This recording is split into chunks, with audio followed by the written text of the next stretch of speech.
Trump versus Kamala, the thrilly and Philly, orange versus the new black, the felon and the melanin. This debate had it all. Kamala shocked Trump up top by giving him a Central Park 5, and that's the first time in history a politician went limp in her hands. Trump started out strong, and Kamala seemed nervous. She was sweating like Dave Grohl at a paternity test, but then everything changed. Kamala baited Trump like a master. She played Trump like a steel drum. How did she do it? She said people were walking out of his rallies. Donnie melted. I mean, if he was any more unhinged, he'd be a door on a Boeing flight. He was furious. But with the election on the line, he composed himself and responded with a thoughtful counterpoint. They're eating the dogs, the people that came in. They're eating the cats. They're eating the pets of the people that live there. What? You're saying the hungry Haitians are eating dogs and cats? Donnie, that's absurd. Caribbean men don't eat pussy. Speaking of which, Taylor Swift posted this picture endorsing Kamala Harris. Now, you'd think she was endorsing Trump the way that she's grabbing that kitty. I mean, she's clutching that cat like she just saw a Haitian with chopsticks. Okay, last Haitian joke. Taylor's endorsement of a politician is massive and probably the biggest poll boost from teens since Dr. Disrespect's DMs. And that was basically it. That's the whole debate. No one really explained how they would achieve any of their goals, just continuous name calling, ridiculous claims, and partisan insults. So the question is, where do we go from here? The answer? Nowhere. Trump and Harris will continue to lie to get votes. The media will continue to make money spinning the lies, and we will all be anxious and filled with dread watching the spin. I mean, just ask yourself, who do you think won? Let me guess. The candidate that you are already supporting? Of course, because that's how it works. That is the system. The truth is subjective. So, I want to remind you right now, it is incredibly important that you go out there and vote.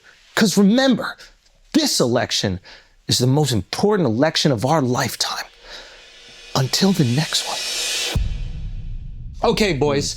Uncle Donnie got absolutely dog walked by Kamala. And here's the thing. I want to hear what everybody has to say about it. But what is so hilarious and is also so disheartening and so proof that there is no truth anymore is that everybody saw it with their own eyes. Yeah. Like, if you're an objective viewer, you watched it and you're like, she did better than he did. Maybe you really like him. You like everything he's saying. We all find him funny. That's no longer taboo. We all find him fascinating and interesting. And I actually think that I do believe there's part of him that really does want to help.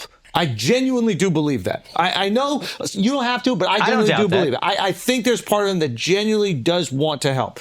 But he got worked. He got absolutely demolished. But if you go online, the echo chambers exist. He's touting it as a victory. All of his supporters are like, oh my God, that was fucking amazing. Trump is killing it. The moderators were so biased, but he still killed it. Like, yeah. And I realize now that the reason truth doesn't exist anymore is because if you only operate within your narrative, that becomes your truth. Yeah. So there's a million different truths. You choose your own truth now. You choose your own truth. Yeah. Truth doesn't exist. You believe whatever you want. All of his supporters are going to think he fucking won, even though they know they're fucking lying to themselves. Yeah. The Kamala supporters are going to think they won, which they should. Yeah, they should. She did a better job. Yeah. She it's not only outclassed, she out-strategied him. It's like art of war. It was art of war. Let's get into that. You guys go. Mark.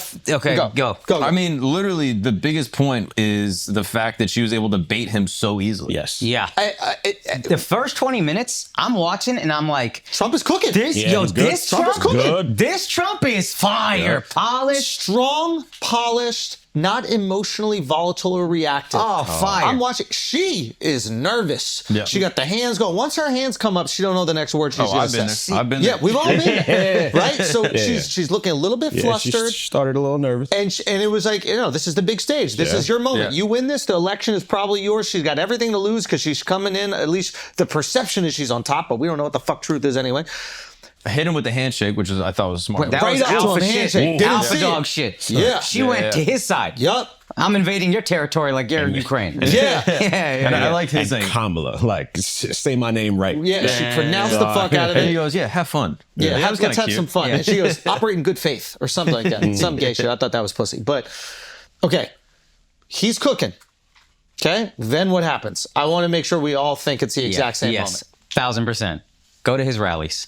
I'm going to invite you to go to his rallies. He perked up. He's like, what? Okay. Son, This is what makes me great. Why would she compliment me And like you'll this? notice people are leaving early. Ooh, It's over. he fucking It's twitched a little bit over. like you saw It's this switch. over. If you literally watch the transcript, it goes at like 37 minutes. She says, "Go to his rallies. People are leaving," and at 38 minutes, he goes, "They're eating dogs. They're all fucking exploded. Kamala eats dogs. Oh, they all man. want to eat dogs." I mean, he just didn't know what to do with himself. Oh my God. And I think it brought him back to, I think there is a situation with Trump, right? Trump has always been famous. He's always been successful. And there's been this relationship with him where it's like, he's this famous, successful guy, but not fully taken seriously. Yeah. Right? 1000%. Like he's got all these buildings. He has this show on TV that's amazing. And you're like, wow, this guy's really entertaining, but he is kind of silly. When he dances, it's kind of silly. And I think there's a little part of him that feels laughed at. And his protection against being laughed at is the success. His justification for where he is I'm a billionaire. He loves it to many billions, so many.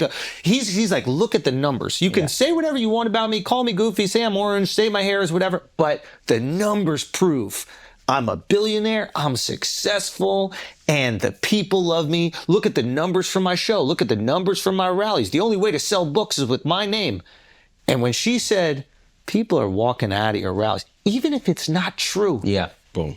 it tapped back into that young man in New York who wasn't really taken seriously by his contemporaries and was trying desperately to be this famous, successful guy. Creating his own narratives, being his own publicist, calling companies saying billionaire Donald Trump was great there. insight. And I think that imposter syndrome kicked in. And this is an 80-year-old man. She pulled the Trump. She pulled it. She pulled the Trump. And it wasn't rigged. Trump always takes personal shots at you and then gets you off your game. And now you're trying to address those personal shots. And now you're not talking about the actual issues. Yeah. And it was calculated. I know that there are like super Trumpers that are watching this right now and they're unable to accept the reality of what happened. I just want to remind you all, a month ago when Kamala was announced as the nominee, okay? And all of a sudden, the media and the people came out like she was the next coming of Jesus Christ. And we all were like, this is so phony. Nobody liked her for 3.5 years. Where is all this support? This is absolutely bullshit. Supporting Trump today and acting like that was a great performance is the exact same thing that the Democrats did with Kamala. The exact same thing. She did nothing for 3.5 years, and they were like, she is a genius. He did nothing last night. No. He did less than nothing. Yeah. He got walked and out-strategized and out-manipulated. The same echo chamber after Biden, the people who were just like, Biden didn't do that bad. At least he told the truth. Bullshit. He got dog walked by Trump. Call it what it is, because if you're not honest, no changes are going to happen. He didn't get dog walked. He got put to sleep by Trump. That dog couldn't walk. Put that dog down. That was a much more decisive victory. But still, this was clearly a victory for Kamala. It's not even a question. And I read a Wall Street Journal op-ed. The guy clearly wants Trump to be president. But he said it well. He said Trump handed her the victory. Anytime, dude, economic policy, he could have hammered her. She didn't have one. That's why I thought the line was funny, because if you read her economic policy, it's 4 lines. It's C-spot run. Which is like a funny way of saying it's nothing. There's nothing there. But every time, she just wouldn't answer and would bait him, and he would take the bait and make it about emotions. Defensive.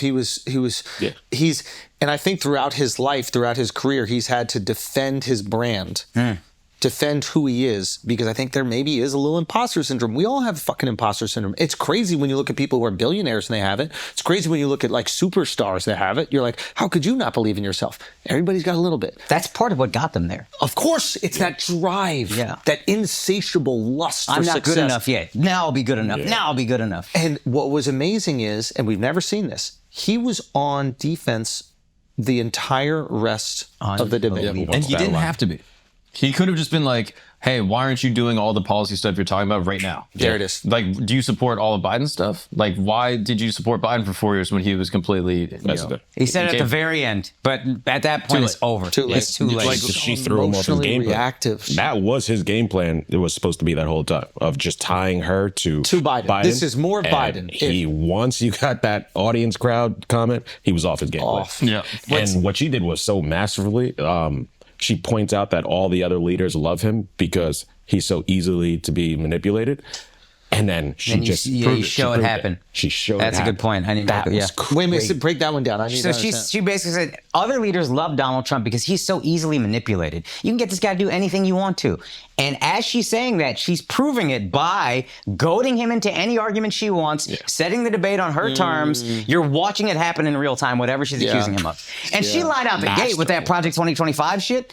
And the difference in how they both lied on each other and how the other person reacted was just crazy. Like, Trump never took it well when she lied about him. When he lied about her, she clearly had practiced it. She would just kind of smile, look down. Like, they worked on how she looks when he's talking, I'm sure, for hours. Her debate prep was 10 times better. Oh, unbelievable. I mean, and she didn't come across as like goofy. You know, she usually has this like goofiness to her, a silliness that is not representative of a person in that type of, in that position of power. Yeah. I'll just be honest. It just came across, and that was like a big concern. Yes. There was like an instability to her demeanor. Like, I don't want you doing the cackle, and I understand that this has been inflated, I'm sure, by the right, but I don't want you doing the cackle while you're negotiating with Xi Jinping.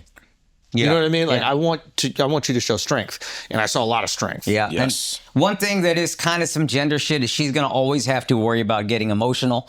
Like, because you're going to be like, man, I don't want this hysterical bitch in office. We can't have a woman. There's going to be people on some level thinking that. So I'm saying she has to be very measured. And the strength can't be too aggressive.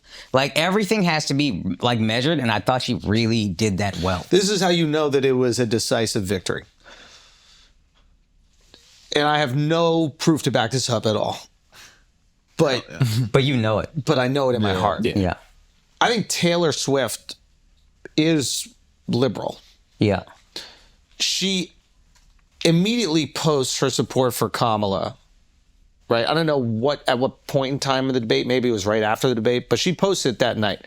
But after it's known that there's a decisive victory. Yeah. Right? Yeah. And when Taylor, the most powerful woman in music, one of the most powerful people in the world culturally, when she puts all of her weight behind one of the nominees, that's not like a flippant decision. No. Yeah. She knows exactly what the fuck she's doing. Yeah. And I think she waited to the point where she was putting her money behind the winning horse. Yep. Yeah.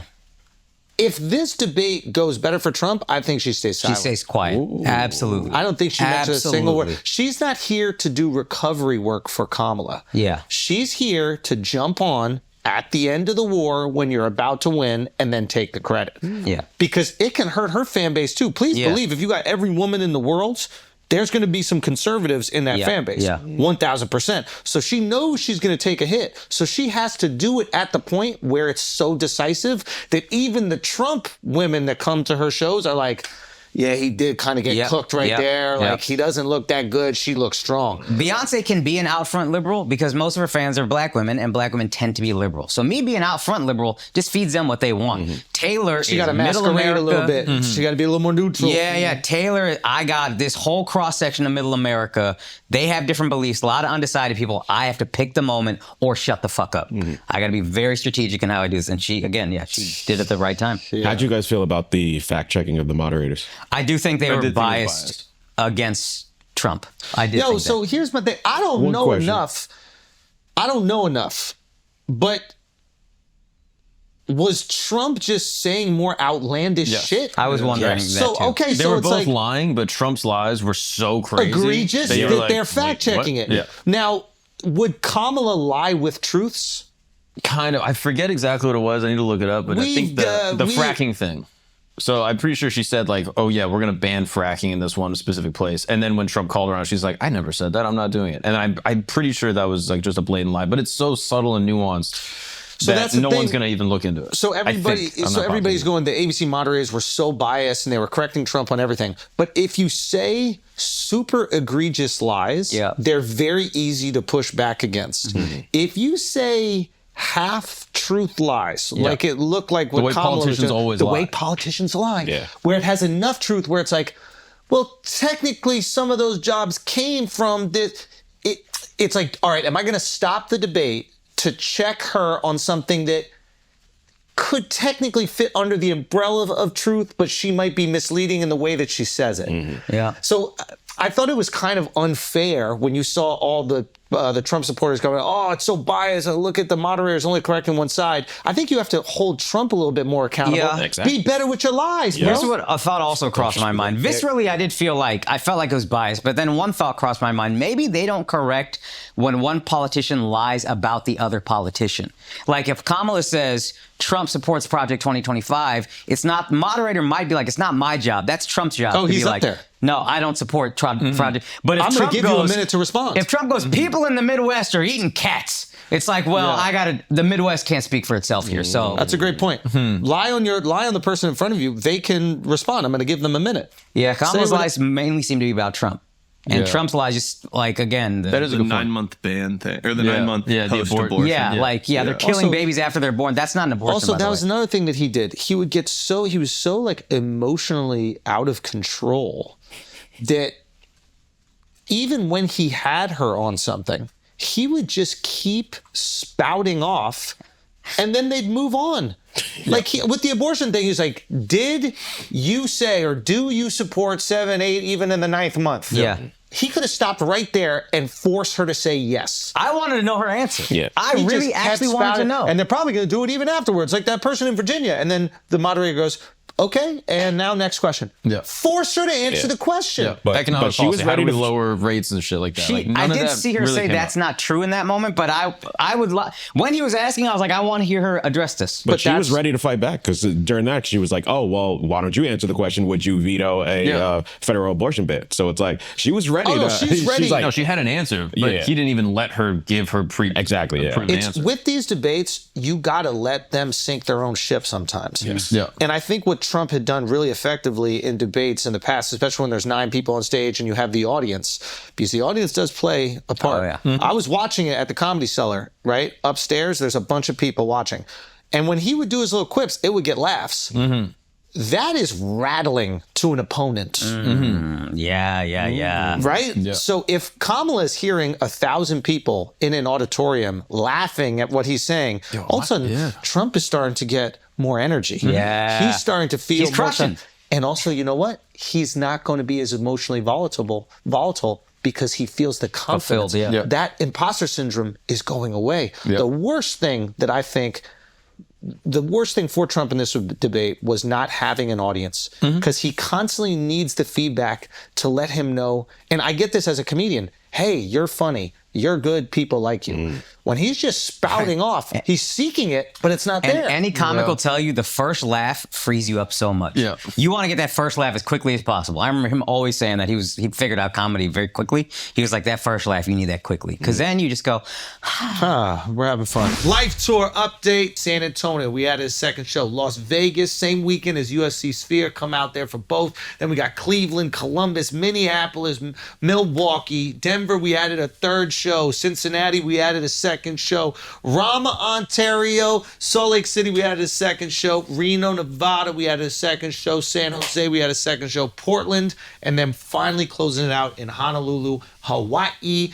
TheAndrewSchultz.com for tickets. We'll see you guys there. Peace. guys, don't fast forward. This is important. This part is not about me. I'll get to me later with selfish shit. But Asshole Army, we have a listener whose mom is missing. That makes me want to cry just saying it out loud. I cannot think of anything that would be more painful unless, whatever. I'm not going to say anything worse. But this guy is at Sagar, B-I-N-P. That's at S-A-G-A-R-B-I-N-P. His mom's name is Geeta Ben, Geetaben. We're going to put the info. I'm going to send it to Miles. We'll put it right here. But if you see this person, she was last seen in Orange County. If you see this woman, please contact Sagar. He is understandably falling apart. So please look out if you guys can. I love y'all. Okay, guys, now back to less important things, but hopefully shows that you enjoy. September 12th through 14th this week, I'm coming to Miami. 19th through 21st, I'm going to be in Maryland and Magoobies. September 27th and 28th, I'm going to be in Greensville. Also, Greenville, South Carolina. Also, make sure you buy tickets to Stress Factory October 17th through 19th because that's going to sell out. Let's get back to the show. Every debate with an audience, he does well. And think about how he does well even at his rallies. He has an audience. Yeah, They're that's why he giving him loves the rallies. Yeah. I'm getting the feedback. I'm getting the To your point of confirmation. always needing that. Yeah, we're silencing the imposter syndrome. You're great. You're funny. People love you. When you're talking to one woman who you know hates you, and then two moderators that you're unsure about their biases, about politics, about who they want for president, he probably just feels under attack. And when you feel under attack, you need to defend. We don't need him defending. Right? Yeah. Now, I also want to point out. But also, that's his fault. He needs to be more prepared. Yeah. We're not like making excuses here. You need, this is the job, and you need to be prepared for the job. Yep. And then even to the preparation thing, like, do you have a plan? I have a concept Of a plan. That's the same thing I didn't like about Kamala. She seemed to have no plan. So for Trump to not have a plan, I was very deflated by that of like, well, what the fuck, man? It's cool to have a plan. Don't say it. Yeah, I know. Be like, I have a plan that will be released once I'm elected. Like, pivoted and didn't acknowledge that she didn't have a plan. But she never addressed not having I a don't really plan. have one. that's ready what I'm saying. for Like, it. I don't think Kamala said that many great things. She did. She just didn't say any bad things. Yo. She was very polished. She was a politician. Nah, she had some good shots. She had some good, but when she said 81 million people fired Donald Trump, that was that hurt him, dog. That hurt the fuck out of him. That hurt his soul. No, she had bars. He's saying she didn't have substantive. No, 100%. Yeah. 100%. But But then she Trump had was saying bars, wrong dude. things. He also has some funny bars. The No, C-spot run shit was That fire. shit got That was me. good. Wake 'em I'm up talking. Wake him up at 4 p.m. That- That's fine. Wake him up at 4 p.m. was for. I didn't think I'm talking landed. That didn't hit. In the Comedy Cellar, that shit got a huge laugh. Oh, okay. Oh, really? Because she said that, I think, in a bunch of her. He's mocking her. Yeah. Yeah. But Yeah. because the mics are off, it didn't. Yeah, I didn't hear her talking. Yeah, I so- didn't hear her talking. It sounded like he just said it. That's interesting. We Yeah. heard her. I don't know. Yeah. And it is unlikable when she says it. And when I didn't hear her, I was like, why you just go on, dude? Yeah. I felt like he said it because he was annoyed and then tried to cover it. That was my read of it. Yeah. We have a president who doesn't know he's alive. Yeah, That was yeah. so good. For a great. guy to say it at a debate, So it's just good. Great. Great. Yeah. I mean, what I will say is this: all the people that had this instant enthusiasm for Kamala, a few weeks ago, Yeah. based on absolutely nothing, Yeah. after this debate, they're going, Yeah. because now they get to look like they were right the whole time, even though they had no fucking clue this was going to Yes. go well, right? Yeah. Yeah. I've been wrong the past 2 elections, but my thought was the election hinges on this debate. Because if you're undecided, you're probably like, I want to vote for this girl. I just don't know anything about her. I don't like her. I don't know if she's presidential. Yeah. And I felt like even though she didn't give us real substance, she looked presidential. Yeah, and I think the problem with supporting Trump's performance is that if you're not going to be honest with him as one of his supporters, if you're not going to be honest with him about this performance, why would he do anything different in the next debate? And if he doesn't do anything different in the next debate, he'll continue to dig himself a hole. He's got to dig himself out of a hole in this next. There's going to be another debate, right? They asked, Trump's team hasn't agreed to it yet. I think they should, to be honest. Oh, they need it. I think they should. Are you sure it wasn't the other way around? No. No, Something Kamala on the- immediately on the said, let's do a 25th. second. Oh, Okay, there was something on the 25th that was supposed to happen. Let's see. Because she knew she won. So the smart move is be like, we want a second election, and his handlers are going to be like, or a second debate, debate, yeah. and his handlers are going to be like, whoa, we don't want a second debate. But a second debate where he's prepped, because her policies, she has no policies. The past 4 years, has nobody's some really happy with. What policies? I mean, like she has some policy. What are There's- I don't know There we all of go. them, but they're on her website. And she did say, Dude, like, she did not have them on her nah. website for weeks, and that, as somebody who's like, I don't have like a real horse in either one in this race. I'm cool with whatever. I'm looking at her website, being like, give me something, and it wasn't there for weeks. And it's like, buddy, this is the bare fucking minimum. Is give me some policies. here's the reality. One that really resonated amongst people I was watching at a bar, and it was actually a mixed crowd. There was some conservatives there as well. The 15,000, I think, tax credit. $50,000 startup. No, the 15 for 6,000. for a child. Oh, 6,000. Yes, sorry. That one resonated amongst everyone. Like even the conservatives, like, yeah, that's good. Like so that one hit. Yeah. Give people money. They both have policies on their website. No, but Kamala just added them for. But at least she said it when asked. Here's the reality. He really didn't say anything. Kamala's not going to do anything novel, right? She's not going to do anything unique. If Kamala wins, it's going to be more of the same. This is the system that America has developed, and this sounds very cynical, but where you basically put two candidates up that both are in bed with the most powerful corporations of the country, and those corporations make sure that they're still going to be able to suck off the teat of the government, which is essentially off the teat of the American people. And both candidates will ensure that. Yeah. Trump is the wrinkle in this. He's the person where he's like, these corporations go, I don't know if I'll be able to suck off that teat. I might be able to. And Trump might be looking at them like, no, you'll be able to. Please, give me the opportunity. Or he might go, fuck them. I don't like these corporations. So, but if you get Kamala in there, it's not going to be some crazy, watershed moment for America. Yeah. It's going to continue. Whatever's happening now will continue. If your life is pretty good now, that seems like a good vote for you. It will if your life optically mean something. Pardon? It will optically mean something. Sure, optically. Yeah. But and actually that is important. I think that was the Obama thing too, which is I think that was very important for people culturally outside of the fact that it was just more of the same politically. Yeah. Right? But culturally, that was a big moment. Maybe women are like, hey, we want a woman out here. Yeah.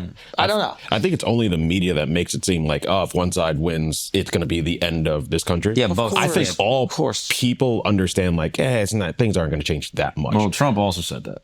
He's like, they're destroying the country. Oh, yeah. Both sides. Both sides do it. Because Kamala's 2025, he's going to be a tyrant. And she's like, this is the end of the country. Also, that's another thing that we should talk about with the Trump rhetoric. It's like, it's getting really exhausting. The country's going to be done in 2 years. It's over. They're destroying it. It's like, there's only so much of that you can take as an American before you start going, fuck you. Watch your mouth. You're still talking about my fucking country, man. That was the Israel comment specifically. Nobody cares.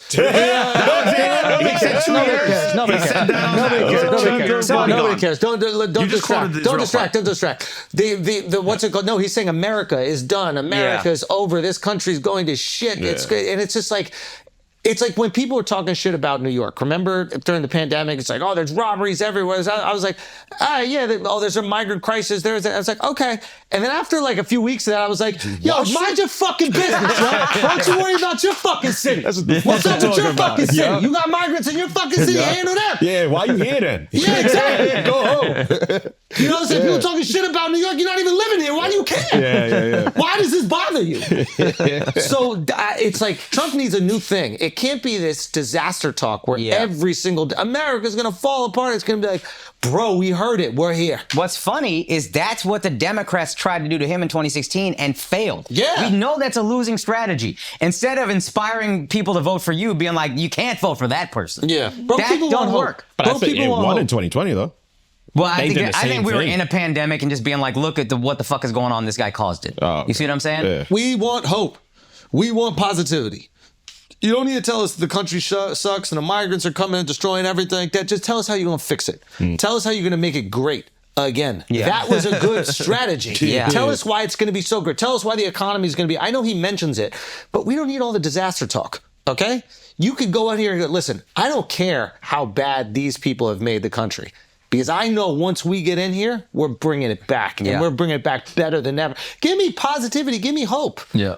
The fear mongering, it's just exhausting. It's every YouTube title. It's every tweet. It's every Instagram post. Yeah. We're exhausted. We're desensitized to it. And we're starting to resent it. At least I do. The way that he frames how he's going to improve things, it's so hyperbolic that it's not real. You're not going to cut down energy costs by half. How the fuck are you going to do it? He just says these bold claims. I will say that worked for him in 2016. He just said, I'm building the wall. All these claims worked. But I think, again, even just saying, I'm going to do these things. That's positive. What was the one thing Kamala said? I'm going to get this tax credit. I don't know if she's going to get it passed, but the whole bar was like, let's go. Yeah. I'm going to give this to you. Yeah. He don't do that now. He's just doing this is the worst. America's done in 2 years. Israel won't exist in 2 years. All these crazy things are just but the wheel's going to keep on spinning. Yeah. Hit that fucking Kelce. I'll break the wheel. Now you might get my vote. You know what I mean? Yeah. But we need some more positive. He just needs a different gear. Yeah. It's The eating cats and dogs thing was a good angle. I liked it. Which That was also fire. apparently there are cats getting eaten in Ohio. Really? Did you see this video? No, tell me. It's hilarious. I think it was an American black woman, right? I mean, don't spoil it, dude. You're fucking ruining the conspiracy. Yeah. So this is video footage in Ohio. Okay, this is the story that a lot of people have posted since this, which I actually have a theory about. What did you do? Why'd you kill the cat? Smile for me. Smile with your teeth. Go like this. Did you eat that cat? Did you eat it? No, why'd you kill it? Did you guys see all this? No, we pulled up and she was just laying there with me. Did you see her eating it? Eating it. She was eating it? Yeah, she was. You call the Humane Society, see if they'll come pick this cat up. It's deceased. It's the season. Did you eat that cat? No. Mouth full of blood and fur. No. Was it? No. So basically, this woman is not an immigrant the way that Trump claimed. Also, this was not in Springfield. This is like 3 hours away. Got it. And so I think this is just like a regular crackhead psycho that just like Yeah. Can I just ask a question? attacked a cat. All right, let's have some fun. Please. Let's have some fun. Why don't more people eat geese and stuff? I always think that. Like every time I order like duck at a restaurant and I also like go see ducks in like a pond. Like I took Shiloh to go see ducks. Yeah. And like I'm looking at all these ducks and I'm just like, I could just take one of these fucking ducks. Yeah, there's just free food There's in the free lake. food everywhere. Yeah. I'm like actually baffled it doesn't happen more. Yeah. That's true. No. What's the species of duck that's peaking? Peking is They're Chinese. a way of No, I know, but I mean, what species do they use to make that? that duck? one, the ones in the Do you know pond. that though? Do you really know How different many species ducks of are there? duck? How many ducks I are think there? there's a mad mallard. different ducks, bro. There's a mallard. mallard. There's a Dude, I was mallard. right. It's a Mandarin duck. I mean, that's convenient. Yeah, That's what I said, being racist. And turns out I fucking nailed it. Okay, but in all seriousness, I feel like you guys. They're really pretty. I don't know. I'm not getting any reaction out of you guys. Hold on, say it different. Say it different. Like okay, like, and the reaction can be Like, why don't negative we or just- positive, why but don't I we feel just like do there's that? no reaction.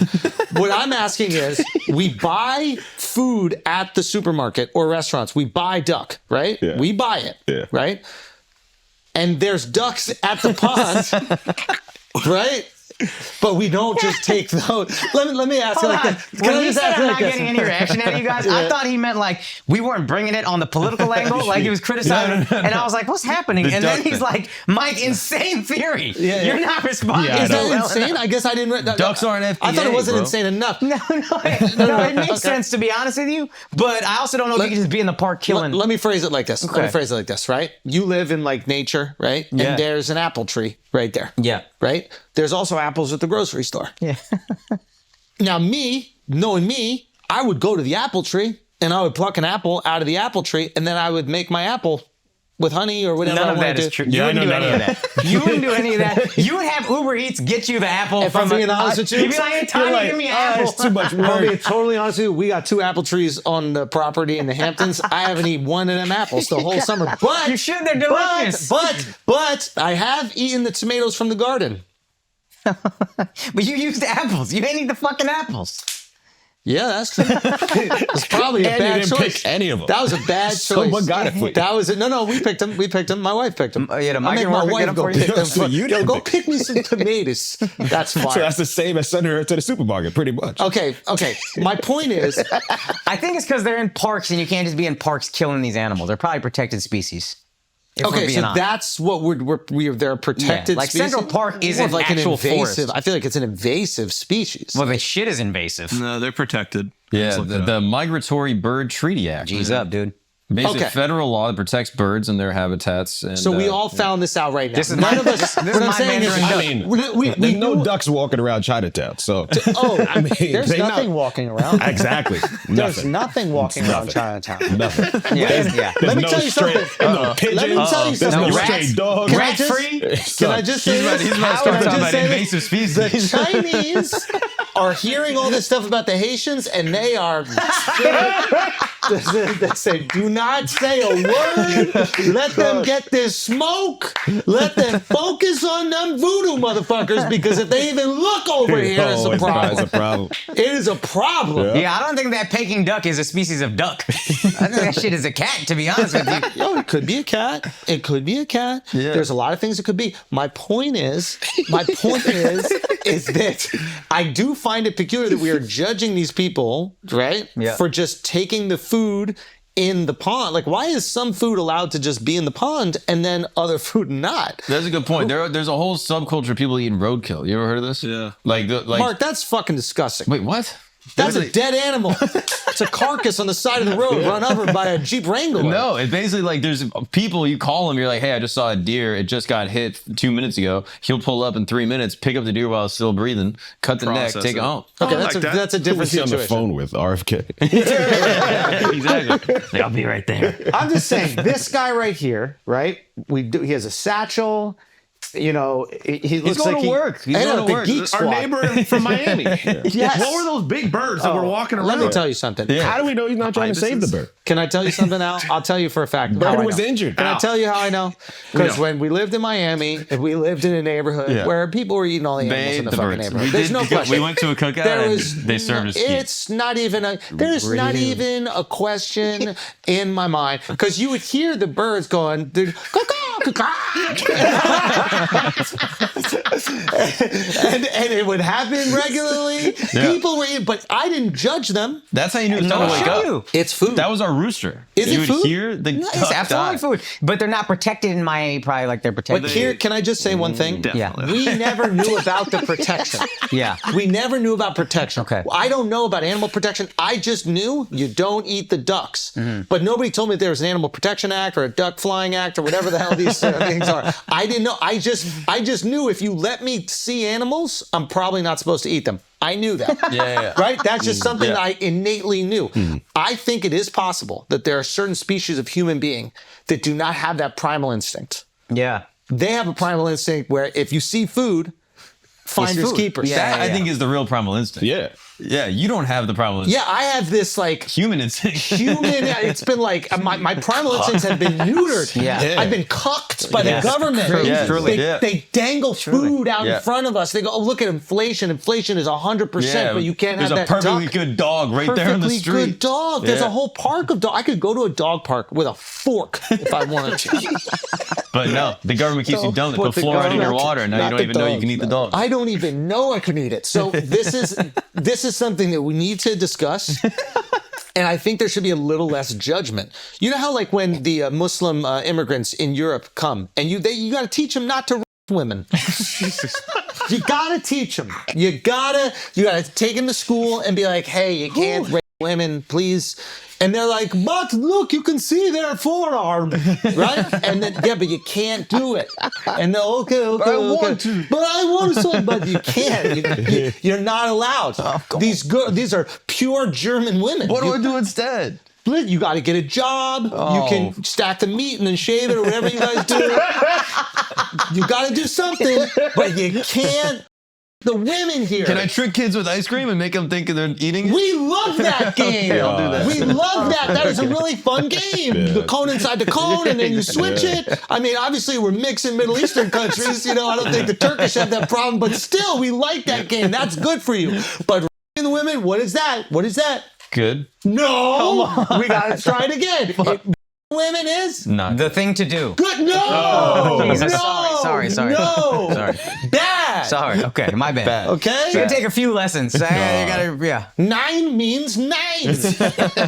Okay? We Years don't do- old? Wait, no! what? God! No matter guy's what your book says, crazy. you cannot do it. No matter what the book says, you cannot do it. Okay? Not here. man. Not in Germany. Okay. Okay, so they did that. They went through that process Yes. where they slowly indoctrinated them with this idea that you cannot rape women do on the it in street. the nightclub. Whoa. What? Mark! Dude, that's one of those BDSM clubs. That's what they do. No. No. Okay. No, yeah, because you can't go to the nightclub because they got alcohol. So you got to find another place to do it. You got to do it somewhere else. They always get you. Okay. That process, that didn't happen overnight. teaching Muslim immigrants how to not white women in Europe. That doesn't happen immediately. You think that happens in 24 hours? That takes weeks of training and schooling and propaganda. Okay? Hell yeah. You think that immigrants coming here are going to see a perfectly good mallard? It's true, dude. They come from places where there's not a lot of food. That's why they're here. Yeah. And yeah, we just got food protected. That's crazy. It is actually, on some levels, Immoral. insulting. It's immoral. It's on some. insulting. Yeah. They're coming here. They're starving.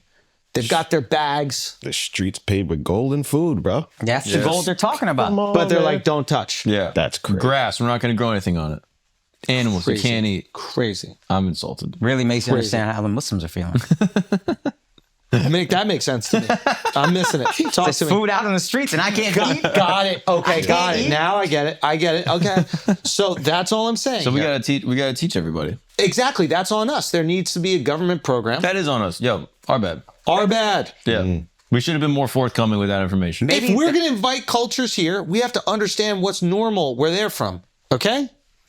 Your boy barbecue, Mark. yeah, ça passe. Ça passe. Yeah. Barbecue. Maybe the current leader of Haiti. We don't know. Eats human beings. Yeah. You think he's going to bat an eye at a goose on the street? Yeah, they came to America being like, "Yo, we're gonna really tone it down. We're not gonna. We're I'm just only gonna gonna eat eat geese." dogs and ducks. Yeah, if I see an easy to catch goose, I'm going to catch it and I'm going to take it on I'm not and gonna eat eat a it. human here, though. Not here. Can't do that. That's Yeah, crazy. We're in America. Maybe that's what Trump was saying. Maybe that was his policy. They're eating cats and dogs. I'm going to put a stop to it. I'm going Yeah. to teach them. We're going to indoctrinate them. Maybe that's what he was trying to say. That's what But the that- fucking that's what that book moderators, was. the That- biased moderators, Yeah. cut him off. See Spot Run. He was running from a Haitian. That is actually true. That's what the book's about. But that is insulting of us, right? To not recognize another culture, just assume that they're going to be fluent in ours. I think that we have to stop doing that. So let's teach them, okay? Yeah. Dogs. Yes. Can you eat them? No. Cats. No. You cannot eat cats, Mark. Why? Not enough meat. Okay, so it's more of a nutritional. It's more of a nutritional Yeah. thing. There's just not enough meat. Rabbits. Yes. Okay, well that's a pet also. Some people Also, have not much meat on a rabbit. Yeah, but you can eat it. I mean, you can eat it at a restaurant. That's a French. That's a Haitian delicacy. Yeah. That's one of the Rabbits things. are totally fine. Keep going. Guinea pigs, yeah. But rabbits are a pet. So like, how if you come over to America, you're fobbing it up, Yeah. and you see a rabbit in a cage. Horses are pets. Doesn't that mean you can't eat Wild, them? wild rabbit is fair game. So what are you allowed to eat? Wild rabbit, maybe Wild fair rabbit. game. So if it's a rabbit with a name, you can't eat it. All right, guys, let's take a break for a second because we're going to be in Vegas this weekend. You know what I mean? We got the show, we got the UFC, and we've got some drinking to do. Okay? And you know what happens when you do some drinking? When you do some drinking the next morning, you know, it just might be different than other mornings. That's all I'm going to say. That's all I'm legally allowed to say. It might be different than other mornings, but you know what? Not when Z-Biotics has got your back and your liver and your stomach. Okay, Z-Biotics is the world's first genetically engineered pre-alcohol probiotic. What does that mean? You know what it means. You know exactly what it means. That means before we get to drinking, we're going to get that Z-Biotic in the system. Because when you drink, alcohol gets converted into a toxic byproduct in the gut, and it's this byproduct, not dehydration, that's to blame for your rough next day. Z-Biotics is a probiotic drink that produces an enzyme to break this byproduct down. That's God. What just got you What the there? hell happened right What there? was that? I think that was the elites trying to silence me. Oh, God. They don't want you to know that rough next day doesn't have to be the case. Whoa. You have a beautiful next day. We're gonna be playing paddle in the morning. We're gonna be filled to the gills with Z-Biotics. So just remember to make Z-Biotics your first drink of the night. Drink responsibly and you'll feel your best tomorrow. Okay? I'm telling you right now, you go to zbiotics.com/flagrant to get 15% off your first order when you use flagrant at checkout. Z-Biotics is back with 100% money back guarantee. So if you're unsatisfied for any reason, they'll refund your money, no questions asked. Remember, you head to zbiotics.com/flagrant and use the code flagrant at checkout for 15% off. Thank you, Z-Biotics, for sponsoring this episode and our good times. Now let's get back to the show. Guys, sometimes some of you God forbid, but it might happen. You might get injured because of the negligence or, I don't know, malfeasance. I don't know if I use that word correctly, of another person. If you are injured because of the negligence of someone else, not you injured yourself, like you bruised a rib trying to suck your own dick. I'm sure some of you have done that. But if you get injured because of the negligence of another person, that's hard. You got to file the fucking all the proper paperwork. You got to go with the insurance companies. You got to do the hospital treatments and the rehab, whatever all that stuff is. It's hard. But one thing that is easy is filing a claim at Morgan & Morgan. You can submit a claim to Morgan & Morgan, America's largest injury law firm, who has recovered over $20 billion for over 500,000 clients. Guys, that's 500,000 people they've recovered money for. That's not one case for $10 billion and then 30 others making the other $10 billion. This is 500,000 people who have been helped by them. So, like I said, getting injured because of someone else's negligence is hard to go through. But luckily, submitting a claim with Morgan & Morgan is easy. So if you're ever injured, you can check out Morgan & Morgan. This part is important. Their fee is free unless you win. That means if you lose, they don't take nothing. They don't charge you. That's a big deal. They will only charge you if they win. For more information, go to forthepeople.com/flagrant or dial pound law, pound 529 from your cell phone. Again, that is FOR, thepeople.com/flagrant or pound law, pound 529 from your cell. This is a paid advertisement, but you already knew that. Let's get back to the show. What about a fish? Fuck yeah, eat fish. What if it's in a tank? That's too little. There's nothing there. You can eat a fish in a tank if you want to. You might get kicked out of the dentist office, but you can give it a rib if you want. You know what I mean? I think you can eat fish. Like, I think if you buy a fish, you can do whatever you want with it. If you want to eat it, if you want to do that prank where you swallow it and throw it back up and it's still alive, Shout you out David Blaine. Yeah. I think you can do whatever you want with a fish. All right, fair enough. That is a good question, because if you buy a dog and you eat it, that's illegal. Yep. But if you buy a fish and you eat that, that's a magic trick. Yeah. You can do whatever you want with fish. I think we feel very comfortable in the United States of America with that. Now, there are certain fish that aren't a certain size, right? They have these like size and weight limitations with fish. You can't keep them and eat them if they're not big enough. Oh yeah, you got to throw them back. You got to throw them back. That's a good point. So that's where you have to spit it back up. That's where you that's throwing it back. Yeah, literally. exactly. Okay. Yeah. All right, what about turtle? Can you do a turtle? Yeah, sure. All right. I mean, that seems kind of, I think age matters with a turtle. Yeah, if it's like a 200-year-old tortoise. That's fucking delicious. Yeah. I mean, that's vintage. That's a vintage tortoise. Fuck, Yeah, This is from the 100%. 1800s, bro. That's Why great. are we making a big deal of this? Like, I genuinely am kind of like, eating someone's pet is crazy because it's someone else owns it and that's stealing. It's almost like taking someone's bike. It's more theft. Yeah. To be honest, if he didn't say "and dogs," I wouldn't have had a problem with it. Yeah. I believe that in you. Yeah.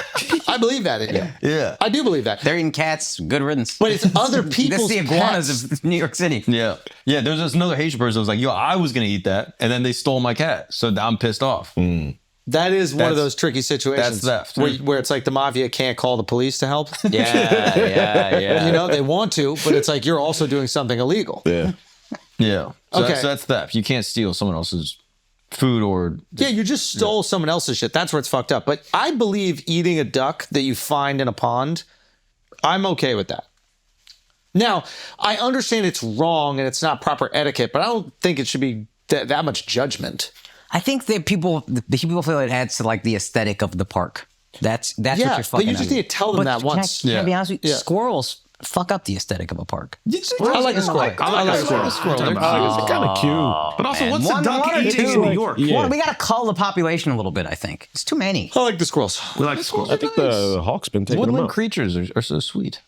They introduced them to Central Park. They threw them in there. Be like, I "Yo, know. fucking run around. I know. They're cute. They're not Possums we native. can kill. Possibly can kill. Oh, yeah. Listen, here's the reality. I think we've stretched this bit out as far as it can go. So I think we can move on, but we have to find another thing to move on to. Is there any more reflection? What does Trump do from here? Oh, I have a question. Yes. Where did you guys watch it all at?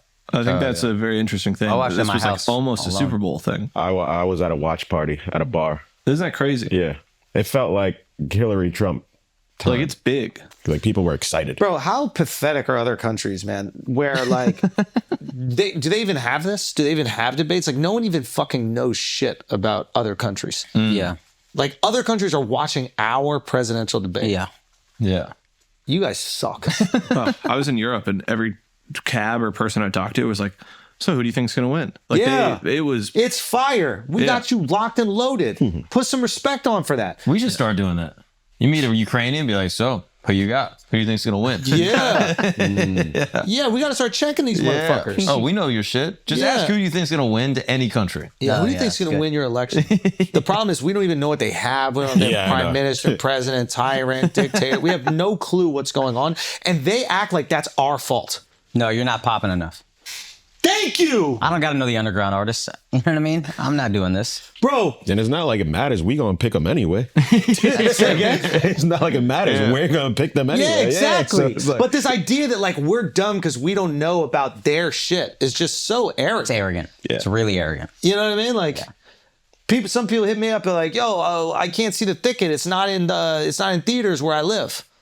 And that's my fault. That's on you. That's our fault for not making the movie bigger. It's not their fault. They live in a shit place. You need to have big movies to be at the shit place theater. that is true. Okay? That's not their fault. I do get annoyed at that. They live in a shit place. Bro, some places are shit. They are shit. And I don't want to be one of these. I don't want to do what Trump is doing. It's all falling apart. But some places, man. Some places fell apart. Yeah. Yeah. And like, Yeah, people should be allowed to petition to become America. I think that should be fun. what do you mean? Like a by different that? country, like if Madagascar was like, hey, we want to be a part of America, they should be allowed to like apply and then we can accept them. I'd let Madagascar in off of that movie alone. Yeah, exactly. And you become like a territory and then we're cool with y'all. And then like, we'll back you up. What type of responsibility do we have? Yeah. We get the resources. Yeah, like Alaska. I think like Puerto Rico kind of. Like we have Guam, and I don't know if I fuck with Guam. Yeah, right? But we need that to keep an eye on us. Jesus, well, I wasn't going to say that. I disagree again. No, we do. No, Miles emphatically jumping on that one. Miles emphatically agreed with you. No, we do. We need to be close, right? We need to see what's going on over there. And it's easy. Small population, but good advantage for us. Good advantage right there. You know, Hawaii too. We can't let them set up shop halfway across the Pacific. Yeah. Hawaii You know, makes sense. yeah, Hawaii. We got Guam. We probably got some other shit over there too. All to do what? To keep an eye on them. Who's them? You know who they fucking are. The Reds. We need to keep an eye on the Reds Yeah. Well, semiconductors, see what they're doing. Oh, yeah. because they're up to some shit. Also, Kamala, they should have corrected her on this. On the he sold chips to China, and Trump corrected it was Taiwan that sold the chips. Yeah. But maybe he gave the permission for Taiwan to do it. I'm not exactly No, sure. but it wasn't an American company making the chips in Taiwan. I don't believe so, but I don't the company know. in Taiwan that makes. Yeah, Taiwan Semiconductor. Yeah, that's Taiwanese. Oh, okay. Yeah. But I guess we have some sort of jurisdiction over their exports, I would imagine, when it comes to China, because we're protecting them from China. Yeah. Like we're the last barrier of entry for China, just not demolishing them. So I wonder if that was her like half truth. And it, like, there's a perfect example of like a half truth. Like, yeah, they sold it, but you could have vetoed the sale. Yeah, but also that's Trump. Trump could have defended that himself. That's about Trump. He did this. He could. So like the moderator that's a might good not point. step in. Yeah. Here's one thing I thought the moderator. I don't know if this is true, but Trump corrected the moderator at one point. When the moderator corrected him and said actually violent crime is down, according to FBI data, he said they excluded the biggest cities in that. So that was where I was like, whoa, that's weird. If that's true, why would they interrupt him with that? But is fact? that true? Because I know it's down in New York, and I believe it's down in L.A. What cities are I think there? it's up on the animal kingdom. Do we look into that? But you are right. How is violent crime in the animal kingdom? Right? What about birds and fowls? Yeah, they're getting fucked up. But you're right. The U.S. does exert some export control on TSMC to sell to like Chinese company Huawei. Huawei, yeah. But then didn't they Huawei. Then they Huawei just for you. start a new company, and they're just buying chips through this new company. I think that's how, like I heard that's how China's I'm sure getting there's a around way it. to like circumvent it. Yeah. But And then- again, this is a perfect half truth from Kamala, yeah. where it's like not really. What is the joke you guys are laughing at over there? About my pronunciation of Huawei? Nothing. It's getting cut Miles from is the bombing. Miles bombing from the rafters. What do you say? I I'm now outside the club. Holy You guys would pronounce it Huawei. I thought we were all gonna pile on, and no one. We just called him the. I was ready. I missed it. Sorry. Yo, can somebody break down tariffs? Yes. Don't those hurt us by us implying tariffs on other countries, Yeah. and then they're just going to sell us their goods for more, and then that extra cost goes to us, right? So that The is consumers. one way of looking at it. Okay. The other way of looking at it is by applying those costs, you would allow American companies to compete. You disincentivize importing, and then you incentivize American companies to build up, Now- make their own stuff, and then- build up manufacturing. And then the only way that, let's say, for example, it's like t-shirts, right? I'm just going to use round numbers. Hey, we're going to put a 20% tariff on t-shirts. They used to be $100, now they're $120, right? So now it's $120 to get a t-shirt. Well, in America, they stopped making t-shirts because they couldn't make them for less than $110. But China Slavery's made them for illegal here. $100. Problem. Well, now that it's $120 for a t-shirt in China, right? American companies go, well, shit, I can make one for $110. So now we got t-shirts for $110. Now China goes, well, fuck, the only way I can sell t-shirts to them is if I make it for less than $110. All right, so now we got it for $105, right? So now we're getting a $20 credit, I guess you could say, and then they're taking $15 of that hit. Not us. Gotcha. Now, this is not all industries, because not all industries can compete with these imports. Yeah. So if you don't have an American industry that can now make the goods within that 20% range or whatever the tariff is, then that cost of good will just get put on the American citizen. And doesn't it take a while? Like if you just put a tariff on one particular thing, doesn't it take a while to get industry started here? Like by the time we actually Depending on what see- it is. T-shirts you can make in a fucking... Yeah, I think it does, but I would also think, because on the surface, that sounds like a good idea to me, because I think Middle America lost all the manufacturing, and that's one of the big contributors to decaying. This would essentially build it back up, and even if it took time, you're going to build a factory that's going to make jobs. Like, it might take some years, but I do think long term, I like that idea. That would be the idea. I'm using really round numbers, and it might be so much cheaper to do things in China that even with a 20%, a tariff, that it doesn't make sense in America. But some people might spend a few more dollars on a shirt that's made in America than something made in China. And there are issues with Chinese goods, especially when it comes to like clothing,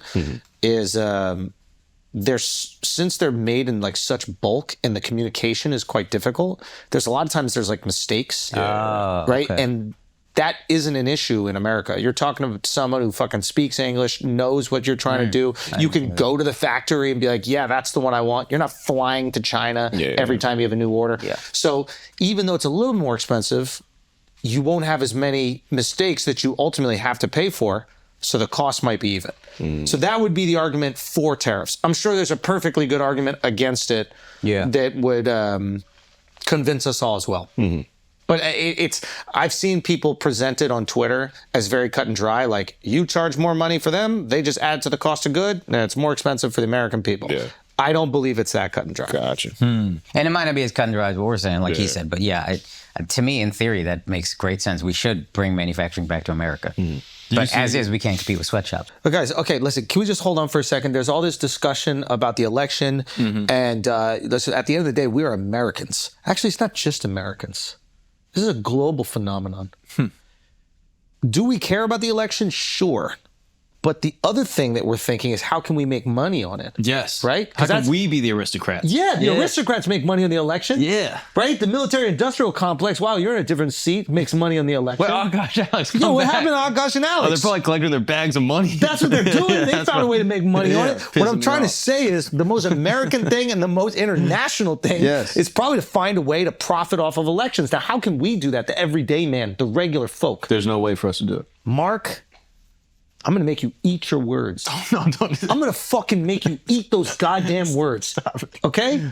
Steak has made it possible for us to profit off elections as well. Yes. Just like those elites. Let's go. What are the odds? Before the election, Trump was not the election, before the debate, Trump was the favorite. What? Yeah. And then what happened? Well, I don't know. I haven't checked it just yet, but before it was, you put 100 on him, you're making, $192. That's fire. Yeah. That's sick. That is, it is sick, but has that changed? I don't know. I guess we got to see if anyone's eating dogs out there. I mean, if they are eating dogs, maybe he continues to be the favorite, but if they're not, Well, maybe Kamala's up. What I'm trying to say is Steak has got your back, and Steak can help you do that. Thank you. This sounds absurd even as I'm saying it. No, it's not. It is. No, it's not. We're gambling on elections. We're gambling with our life. But while we're gambling with our life, we should at least make some moolah. Yeah, I'm betting on both sides. So no matter what, I lose. It's a smart strategy. That Check is it out. really good. All I'm trying to say is right now that this segment is brought to you by Steak. Steak is the leader in the global betting and U.S. social casino industry, offering the best casino games and sports betting platforms for placing wagers on the biggest sporting and political events worldwide, like the election, which you didn't know that you could gamble on. Not at all. But now you can. Okay, so go put your money where your vote is. Let's go. Be sure to check out Steak and don't forget to use the promo code FLAGRANT to receive your welcome bonus. They even got a welcome bonus. For the election gambling? Well, for everything. Nice. There's also sports, but who gambles on that anymore when you can gamble on the election? Yeah. Gamble on Social Security. Gamble on the poor. Can we gamble on wars? Gamble on wars. Is that allowed yet? What? Finally, now the everyday man can live like the elites. Let's go. I love this. Thank you for opening up the world to us, Steak. Now let's get back to the show. Can you move back to your regular seat? Can we bring the minorities back? Guys, come back. Yeah, it's almost like we kicked the minorities back out for this segment. They can't gamble on this. Yeah, they're not allowed to do that, right? No. We just want the elites to be able to. It's almost like the elites of the pod are talking about how we can make money off the election. Right, Dove? We should. Why is Dove just kind of squirmed out of here? Yeah, I don't know. We should probably stop talking about this before somebody catches on to this highly devious plot. Yeah.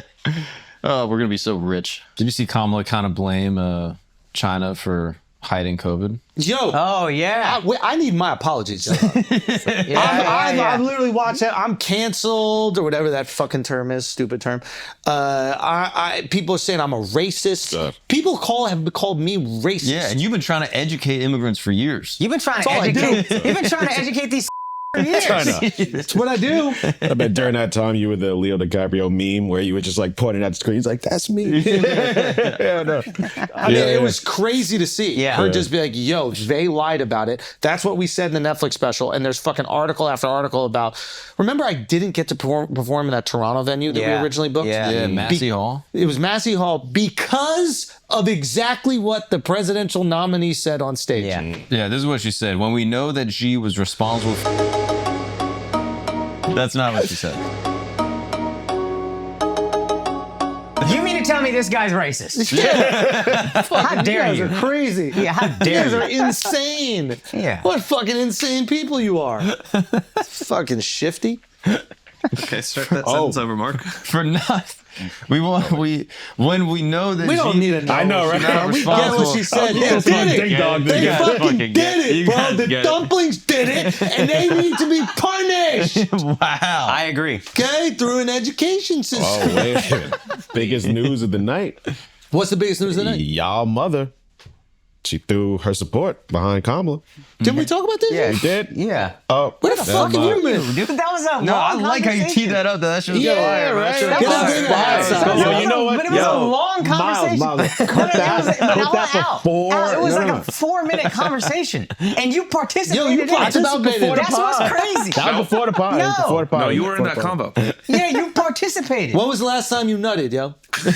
Al gets dumb when he doesn't nut. Right? Yeah, you got cum brain. Yeah, he does have cum brain. I know. I can tell. I can tell he got cum brain. Yes, it's Italy. It might be. Stopped the whole podcast. He stopped the whole. Guys, hold on. Hold on, everybody. Oh, we did talk about it. We did talk about it. Still Beyonce and all that shit. Yeah. Y'all saw the debate? Wow, that's crazy. That's the only word he heard. I feel vindicated because I be bringing shit up I said last week on the pod all the time. But there's at least 7 days in between now. Come on, man. Damn, I got a nut. For you guys, most fair format for the next debate. What should he agree to? I like the fact check. I thought this was. I thought this was fair. And actually, I don't want there to be an audience. This isn't. I mean, it is a popularity contest, but it's not like a who can kill and who can rile up the audience. It's not a comedy contest. Yeah, this is literally just say the words and then we digest the words. Yeah. That's it. Simple Okay, as so that. same format, but it can't be. He's going to say can't be this 3-on-1 that I just experienced last night, All right, right? so So he's going to let's- oppose. What if lying each one so can much. pick a moderator, and then there's a Exactly, board something that like that. selects if they can approve it or not? I mean, if they both got to pick a moderator, that might be too messy. But like, just both of y'all keep that shit in check a little bit. But y'all are the Trump wants this person, Kamala wants this person. That's what it is. Yeah. They said Kamala was wearing earrings with a microphone in them. Oh yeah. That was a nice so- little. Yeah, I did not see Microphone this or one. earrings with a This is a nice not little microphone, what's Twitter it called? conspiracy. Speaker. a speaker in them. Yeah, like earbuds. That's so Oh, funny. let me see this. This is crazy. It's a great idea. Honestly, if you ever had an earbud in your ear and be able to talk that long, that's impressive. That's impressive. We've done shows where like we have the earbud. What's it called? The RFP or whatever the fuck? Whatever the fuck Yeah. it is. And The in-ears? RFB, yeah. And it's hard to pay attention to what's going on and listen to a note. And like I don't believe it. I don't believe this shit. And honestly, if she did, I'm gonna vote for it for sure. But they could be queuing her up while Trump is talking. But even then, now you're not listening to what he's saying, and you look a little But they confused. tell you the bar to say right after. So these are her earrings. I believe they're made by Chanel. She's worn them multiple times before. With that being said, people are saying, oh, these earrings right here are the Nova H1 audio earrings.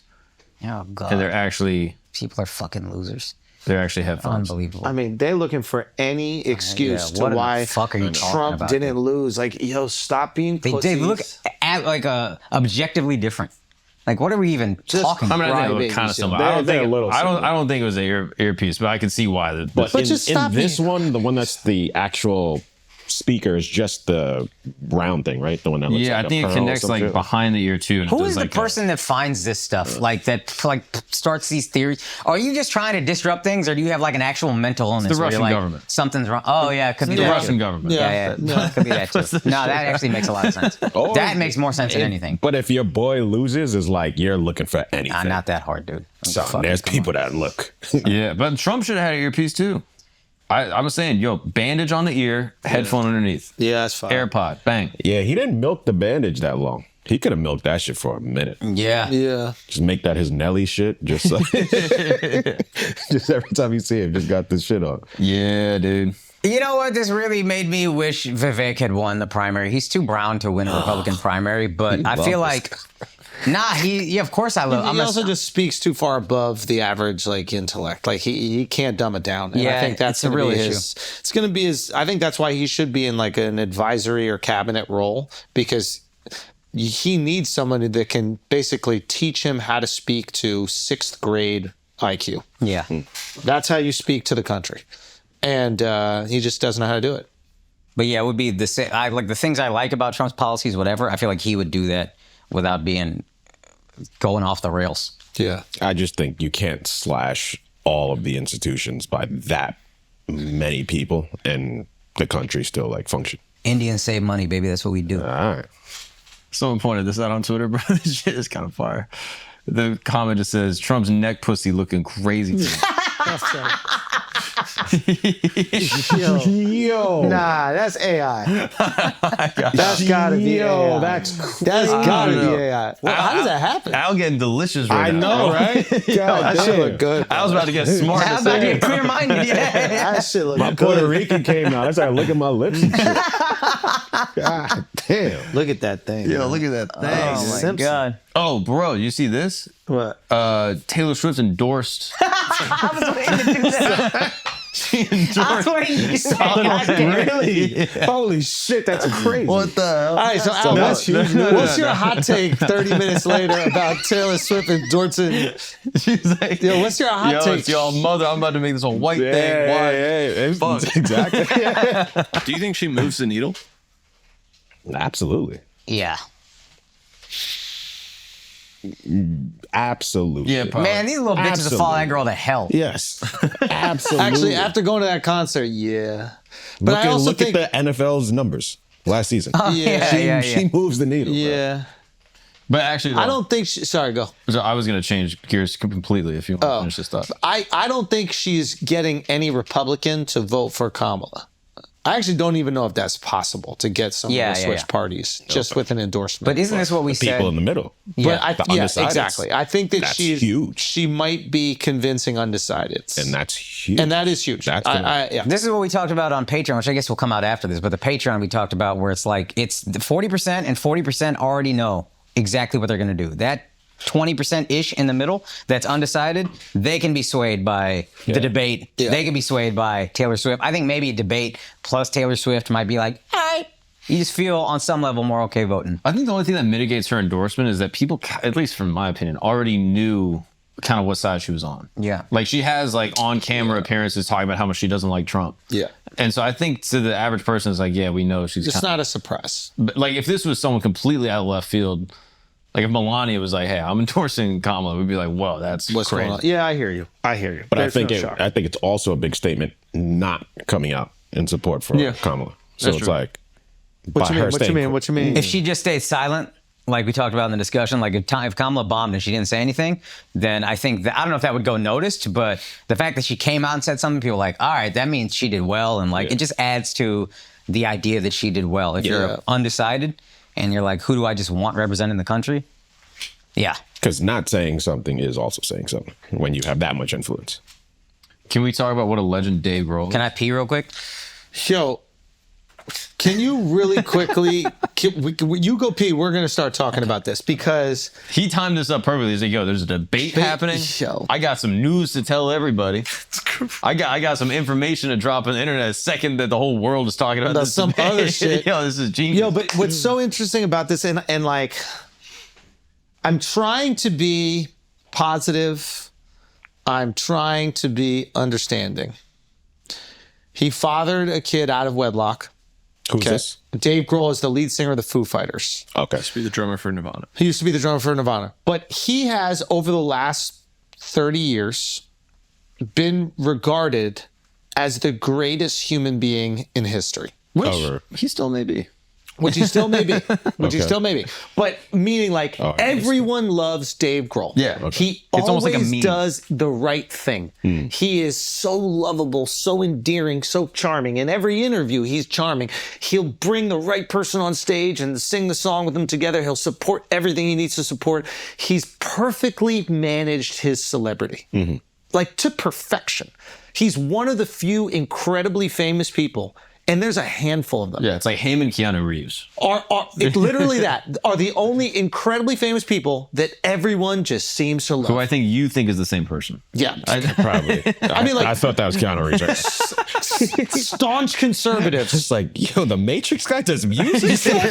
And he's nice too. He is But nice. staunch conservatives love him. Yeah. Staunch liberals love him. Everybody loves this guy. He is an all-around, seemingly just great fucking guy. Okay.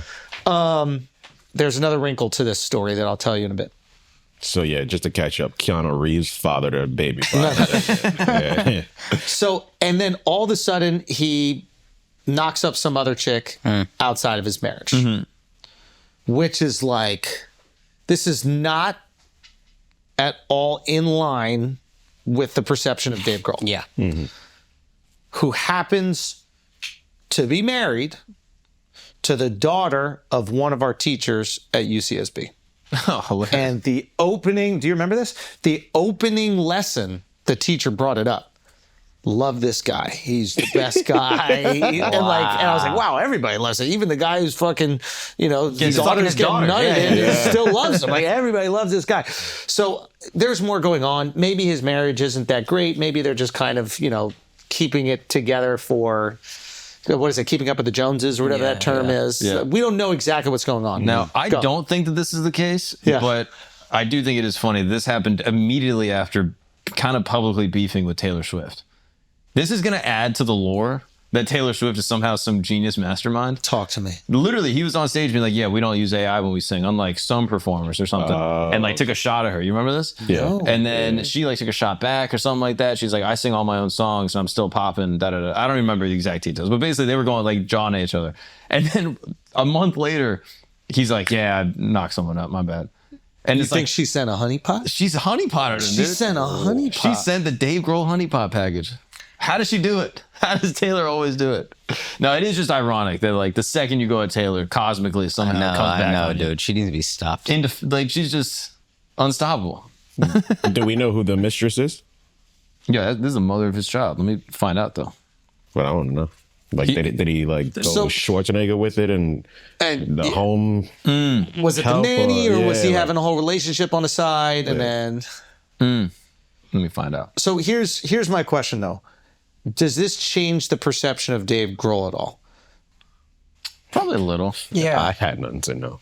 No, it definitely changed your perception. Yeah. You know who he is now. I think Al likes him way more. Like, this guy's awesome. He's a rock star. Yeah, he fucks people and I know him. That's great. I'm just saying, like, when you're known as kind of like, if one of the Oasis brothers fathered a kid outside of wedlock, you'd be cares? like, yeah, that's what they would do. They're like kind of, curmudgeon-y rock stars. Yeah. But when you're the nicest guy in the world who loves family and loves togetherness, and all of a sudden, cheating on your girl is one thing. Fathering a kid? Yeah. That's crazy.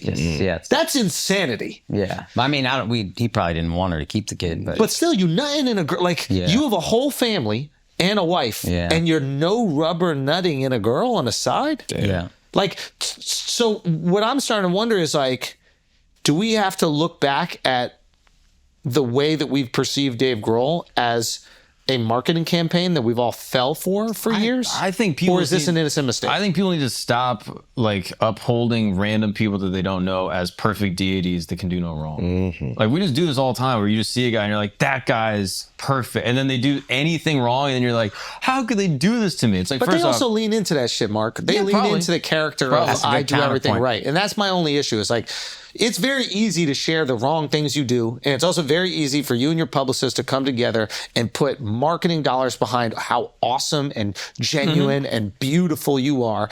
And you might get an ego boost out of the whole world thinking you're the best guy in the world. but I think every famous person does this. Every publicist is like, okay, go do the dog charity, and we're gonna leak it to TMZ or whatever. Yeah. You know, I think that's just the nature of what being a famous person is. Yeah. And so he just happened to take hold within the minds of the people, and they were like, yeah, this guy is the greatest guy. And then I think it's on the people to be like, yeah, not every person is perfect. I bet you this rock star that's been famous since he was 15 years old probably has done some fucked up Also, to be things. fair to him, Like- he's not taking every photo op. He's not taking we just find the cool things he does, like bringing his the son on stage to play the drums or whatever. That was so him, right? cool. That was awesome. It wasn't his son. It was the the band member who died. They had his son play the drums. It was. We watched the video. Yeah, It was yeah. awesome. Amazing. Emotional. It's beautiful. Amazing. Like, I'm like, go. So I'm just, to Mark's point, yeah, these guys, a person is all things, not can be. We all are all things. Yeah. Anybody could slip up, I guess. They've been married 21 years, so Yeah. I'm not saying that makes it acceptable, but like if people slip up after a long time, it happens. Yo, but slip up is like, I know what you mean. this is if he just cheated, it's one thing. Mm-hmm. It is different. It is different. I mean, but you don't know if like the condom broke, like, you know, again, I'm not defending the guy, but I'm just like, he did In my something- he did experience, something it's fucked up. impossible to get pregnant. So the amount of times, the amount of times he would have to fuck this girl and nut in her, for her to get pregnant is, you can't even count them. You can't even He's like, you count did them. IVF with your One night stand? You did an IUI? Yeah, that's right. I don't even believe in one night stands. I don't believe in this. Like, you know, when like the athletes get the girls pregnant all the time, I'm like, yeah. They're fucking thousands of girls and nutting in them, and then 8 got pregnant. They also have like the best sperm. Objectively, I don't even believe that. No, all I mean, they eat is gummy bears. It's the most athletic sperm. I mean, it can get that's over great, any yeah. obstacles. Yes, but Spin like, move. I understand that, but I don't subscribe to it. How not? I don't believe it. I want to just eat don't gummy believe bears it. and look like these motherfuckers. Like, that's good genes. Yeah, I don't believe it. That's actually No, I understand the point you guys are making. What I'm saying right now is no. What I'm saying is no. You're listening to the abortion debate, and you're Yeah, like, yeah, yeah. why would you kill a kid No, if you no, no. paid money to put it in there? Exactly. Right? Why would you do that? Exactly. This is craziness. Why? When I hear these people arguing over abortion, I'm like, what do you mean? Like, there's no babies. Like, what are you talking about? Like, it's impossible to get pregnant. Like, what are you even thinking? Why is this even an argument? Someone has it? I'll pay you to keep it and take it off your hands. Yeah. Exception for incest. You're not going to do IVF on your sister. This is disgusting. This is fucking. Wait, don't think about it. Don't think about No, it. you're right. Don't think about it. Yeah. So when I hear this, I'm like, wow, like this guy really wanted to get this girl pregnant. That's how I interpret it. Yeah. I genuinely am like, he wanted her to be pregnant bad, and that's why he nutted in her for 10 years straight. That also could be true. We don't know the info. He hasn't said her name. He just put that there. How old is Dave Grohl? He's probably 50s. Yeah. Get the fuck out of here. Get a 50-year-old rock star. 55. 55-year-old rock star has been doing fucking drugs and drinking the majority of his life. Busts one time in some Russian honeypot and she's pregnant. No! No! What's up, noodle dicks? You see the blue light? That means it's Blue Chew time, the first sponsor we ever had. The guys that have been with us since day one, and we rock with them because it is the chew, it is the best, it is the shit. If you want to deliver better dick, who can't deliver better dick? I know a lot of you guys out there think you're good at sex. Take it from a guy who's bad at sex. So are you. Mediocre at best. Blue Chew is your move, guys. And we got a special deal for our listeners, as always. You can try Blue Chew for free. If you don't believe me, try Blue Chew for free if you just use the promo code FLAGRANT at checkout. All you gotta do is pay $5 for shipping. It's free. You just pay $5 for shipping at bluechew.com. Use the promo code FLAGRANT and you get your first month for free. Also, visit bluechew.com for more details and important safety information. But always, we thank Blue Chew for sponsoring this podcast. Let's get back to the show. Maybe he's been fucking thousands of girls. That's the one he got that I subscribe. Maybe she's Latina. Maybe, and this is a big. There's a lot of different real things that we outlier. have to That look is at. the outlier. Malcolm Gladwell should write an entire book about this outlier. This is true. Now I will say. Now we're talking here. If this is just what he does, he just busts down every single girl on the road, just nuts in every single one.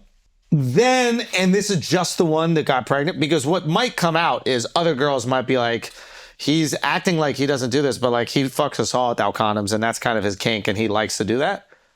Then what is the perception? I think that he's cool as fuck. He's a rock star finally. Guy, right? Not this gay likable shit he's been doing. I'm a hero, or whatever that song is. What is it? There goes my hero. Which is what his fans are thinking. Apparently, there's cheating allegations in the 90s with Winona Ryder and many other people that he dated in the 90s. Okay, so he was just fucking all these bitches and one finally A caught hot up. musician bangs people.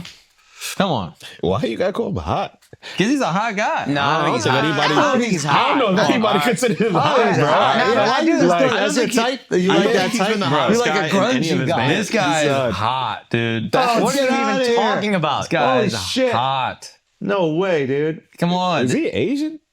I mean, He I is- was about to say, He is actually 100% Korean. he looks like Ben Uyeda's Down syndrome brother. Like, there's no way. He's got to be Asian, It's just right? bright, I think. Maybe he's just bright. No. So do The we know the face. girl? No. Damn, I wish we Bro, did. this, come on. I do think if you marry a rock star or an NBA athlete or a professional athlete in general and they cheat, as a woman, it's like, what do you think was going to happen? Yeah. Yeah, it's like if you're tall. What? What? Can I get through the metaphor a little bit? Like, y'all don't even know where I'm going with the metaphor. Get through it. It's like if you're tall, you're gonna cheat. Right? Like, you gotta expect that if you date someone tall. Yeah, you can see so many other girls. Exactly. Yeah, But define exactly. tall. I don't know, like 5'9". No, but like, yeah, exactly. It's like, you know, you're with the tall guy, he's gonna bang his head on shit a little bit, and that's something Yeah. you have to expect. Both heads. Fight. But yeah, dude. Trump need to get shot at again. Yeah. That might be the only thing that can save him. Yeah. I mean, like, I don't want that to happen. I just want to clarify. He wants to that. win. But if he wants to win, I think another attempt would be helpful. I don't want that to happen, and I hope that attempt fails. Just pointing that out here, that is the tragic. Did I say something illegal? I almost feel like it was illegal right there what I said. I don't think it's illegal. But if Kamala wants to lock it up, Wait, she also has to fake one. she got to eat a cat live. What the fuck? Why? She got to eat a cat live on TV. She got to skin a cat and barbecue Just that. tear it little up live. Wait a minute. No, that's not what she should do. I got a little trick right there. Yeah. I think they both need to do assassination attempts. On each other? On themselves. Yeah, exactly. Duel? At the debate, they're both like, whoa. And Dude. then bullets fly past both of them. I mean, if someone tries to shoot at Kamala and she evades it, she wins Oh, guaranteed. it's not even a fucking question. She wins. She wins guaranteed. Not even a question. Yeah. Oh my goodness. Speaking of Taylor Swift, Sorry, wait, real quick. How much of her doing better? How much of I her? hate you. I hate you with all my heart and Oh, passion. no, but actually, her man biting your style. That is true. That's wow. crazy. But welcome to the club, my boy. That's all I'm trying to say. You gave welcome it up. to the club. You gave it up. You did so give it the up. moment you faded did give it up. he's like, it's mine now. You did give it up. He did wait. And- He did wait. did wait. He did. Yeah, But now it's his and he now. blamed it on the movie, so he can't even take credit like he wanted to do bro. it. No, I didn't want to do it. The movie asked me to do it, so I got to give them the credit. But there's one where he has his hair parted like I have my hair. It is like shockingly similar. Yeah. All I'm trying to say is, you know what I mean? Like, When they were welcome at to the the- gang. when they I'm were the at the US innovator. It's all Open, good. Did he just get tired of being good looking? I don't understand. That What's was going on insulting here? to both of us. Yeah, I feel like you just hurt I feel everybody's like, feelings. yeah, that you great. killed two birds with one stone. I mean, that is the Thank you. haircut to make yourself look uglier, though. Like you Thanks, Al. No, but, But you you look did much it better now. intentionally. You knew you were. You're a handsome guy. That haircut made you less handsome. Yeah. You know what I mean? But you knew that. Why y'all care about being handsome? Yeah.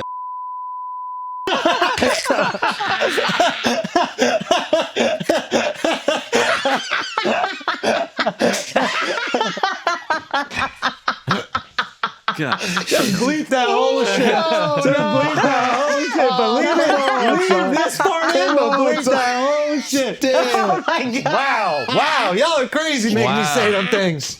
Making me say them things. Oh, this boy cooking. Oh my No, but God. pull him up at the U.S. Open because that's when he really looks like Schultz. Yeah, you know exactly where it was Yeah. at all times. I don't even think it was U.S. Open. I think because Al he was had just the bucket hat. He had the Gucci bucket at the U.S. Open. Oh, wasn't he? I think he was going to something else. Not like I've been paying attention. Yeah, we are gay guys. We are gay guys. Yo, what's wrong? I with that? don't like the full Gucci fit. at the We US judging Open. motherfuckers for eating animals we already eat. When there's guys butt fucking sucking cocks. Wait, what? You know what I mean? What about that neighborhood? You know what I mean? We're talking about he's not wrong. We're talking He's about not the wrong if you Haitians. think about We're it. talking about the Haitians in Springfield, Illinois. You go down to the West Village, there's guys sticking their dicks in poop. For the love of the game. Find the hole in the logic, though. Come on, yo. Find the hole in the logic. Find the hole in the Pretend you logic. don't work with Wheezy and find the hole in the logic. Find a hole in my logic. Haitians don't do that. They're not going to put their dick in Hell poop. Never, no. dude. Never. They would never do such a thing. They will eat a duck whole in one bite. They will. Sometimes. They will. They like duck. But they won't put their dick in a shitter. Yo, shout out to Haitians, bro. Ducks are I big, defend y'all, man. Yeah. Imagine seeing them like do the whole neck breaking thing with a duck like that. That's a little. What too much. video you see Yeah. about this Nah, neck like breaking? the way you I had kill to do a that chicken. one time. I had Yeah, to how do you that kill one a time. chicken. You twist a chicken's head off? A duck. You have to spin it around like that. How'd it feel? Kind of weird. Made you feel sad a little. Yo, you know that like psychos do that when they're kids, right? They I didn't kill do it for animals. fun. Nah, Fuck, you I did. went hunting. I went No, hunting. you didn't go No, I hunting. went- You did not go hunting. You fucking, Yes, I did. I went- You were one of them. You are close, bro. I did what? You're You went fucking hunting close. for fun, for the record. Yeah. Go because you needed the food. I did go to At Central least Park. Haitians need I the went to food. Central Park and I got the duck. You were close, Mark. and I gave it to an Asian guy. I said, what yo, do we take this home. always say about Mark? I was What a do we latent bedwetter. Always say. Of all of us here, definitely you're the closest. He was 100%. killing animals as a child. I was a latent bedwetter too. This is another symptom. Nah, I used to do that shit off of pure laziness. though. Respect. That's fire. Pure laziness. Pure laziness. I'd be waking up, I'd be like, ugh, I'm not trying to get up. And I'd just pee on me. That's wild, bro. That's crazy. That shit was That is- fire, that is bro. crazy. Ah, so warm until it's cold. And then what do So you do? warm until it's You are cold. nasty. You're a Bro, what do nasty you do nigga, then? bro. After you pee Then on when you yourself? get out, I go down the little ladder because my brother's sleeping beneath. Oh, it would seep down. He's It getting drip. Chinese Hell yeah. water torture. That's it. Boop, like that. Boop, like that. That's how Boop, COVID started. boop, boop. Damn. That's crazy. The good old days. So nice. To be a kid again Literally, and just pee in your bed. just to let it rip in your own bed. Yeah. The comfort of that, the warmth of But you that. would change the sheets or the next day? Nah, you get- just bury your dick in that piss mount. What? What?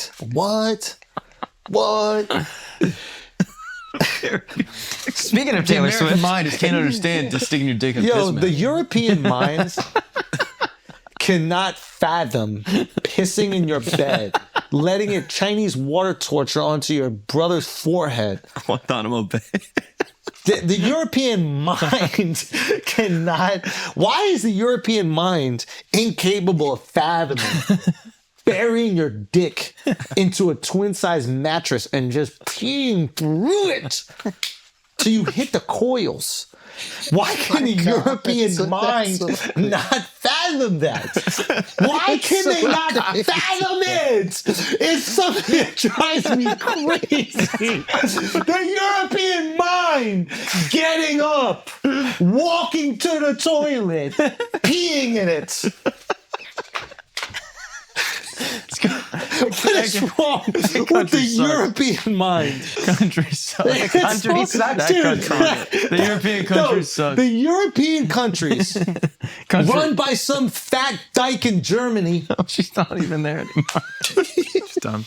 What is her name? How could she possibly understand? Mama Merkel? Yeah. How could she possibly understand? I don't know. Sticking your dick in a piss mouth. She doesn't fucking know anything. Built like Grohl. Making laws. It's fucking European minds, bro. Yeah. So anyway, if you were president, what would you do? What's up with Tenet Media, bro? Oh yeah, that's bro. kind of Shout wild. out to them. Yo, we fucked up. How did we not get a bag for that? I know. What the hell are we doing? I'd have been a Russian puppet for a little We're while. backing up Trump for free? Say again? Yeah, what the hell? We're fucking idiots. Is that what they were doing? Yeah, they were backing up Russia and shit. So it's who? Tim Pools, It's a bunch of people at Tenet Media. Their involvement, I don't know the exact details. Lauren Chen, Yes. Dave Rubin. Dave Rubin. They claim that they didn't know. Nah, they didn't know, but they didn't bother to look into it. Yeah. They were getting crazy bags for doing shit that didn't deserve the crazy bag. Yeah, you're getting $400,000 a month. That's kind of crazy. For 4 videos. You think your content is For 4 that fire? videos. Oh yeah, just 4 videos? Yeah, come on. And the chick worked for Russia Today before, right? Melissa Chen or whatever her name is, Lauren Chen, worked for Russia Today before she started the Tenet Media thing. Oh wow. I'm pretty sure. I'm not sure, but Listen, whatever, get your money. Yeah. Also, I don't think they changed their, by the way, I don't think they changed their perspectives, but I also don't think that was the goal of the campaign.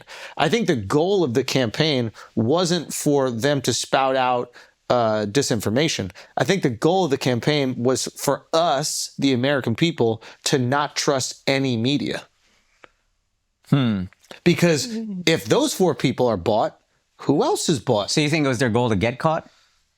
yeah, no, I don't think they're upset at getting caught. Because now I'm like, yo, who's putting the money up for Rumble, bro? Are we talking about Operation Mockingbird right now? The greatest CIA operation ever? In the Talk to 60s? me about that. Basically, the CIA from declassified Let's go. documents. The CIA had basically put money towards independent journalists and media figures to basically buy their influence. Well. Well, From declassified documents, apparently. they biting well, our shit. well. Yeah, once again. So let's think about it. Who's putting the money up for Rumble? Rumble is clearly giving an outlet for, I would say, like the most divisive voices online. Yeah. Right? You don't even need to pay them to say the things they're saying. All you need to do is amplify the voices that are saying these things and give them a platform, because what you want is just disruption in America. Yeah. You just want people fighting. Yeah. You want people saying crazy shit and reacting to crazy shit and making it seem like everybody here is at each other's throats. That's what you want. And it really doesn't cost that much for a country. We're talking about a country here, right? If a country is just like, all right, shave off $1 billion. Russia's like, hey, listen, shave off $1 billion of, our new oil profits, and just sow some disinformation in America. Prop up a bunch of these streaming platforms, boss up a bunch of these. I don't know what you even call Rumble. I guess it's streaming, but it's also like videos. Like, I don't know. I don't know where Tucker's at. Tucker's so egregious Didn't he with do it. an entire video talking about how great Russia was? That's the only reason I'm like, I don't know if they're propping him up, because he literally was there, like, saying how amazing a Russian grocery store is. Yeah. Like, that would be like too on the nose. But maybe. Yeah. Like, who's the money behind it? Like, I want to know where the money is. But the fact that I want to know might be the point of the campaign. It was just really interesting to see independent media within a few years completely discredit itself. Yeah. We were so excited about independent journalism until they got the taste, or independent journalists got the taste of money. Yeah. And they immediately leaned into whatever gets them the most views and the most money, which is exactly what CNN does and Fox News does. It took a matter of years before greed completely manipulated free media. I wonder if it's cheaper.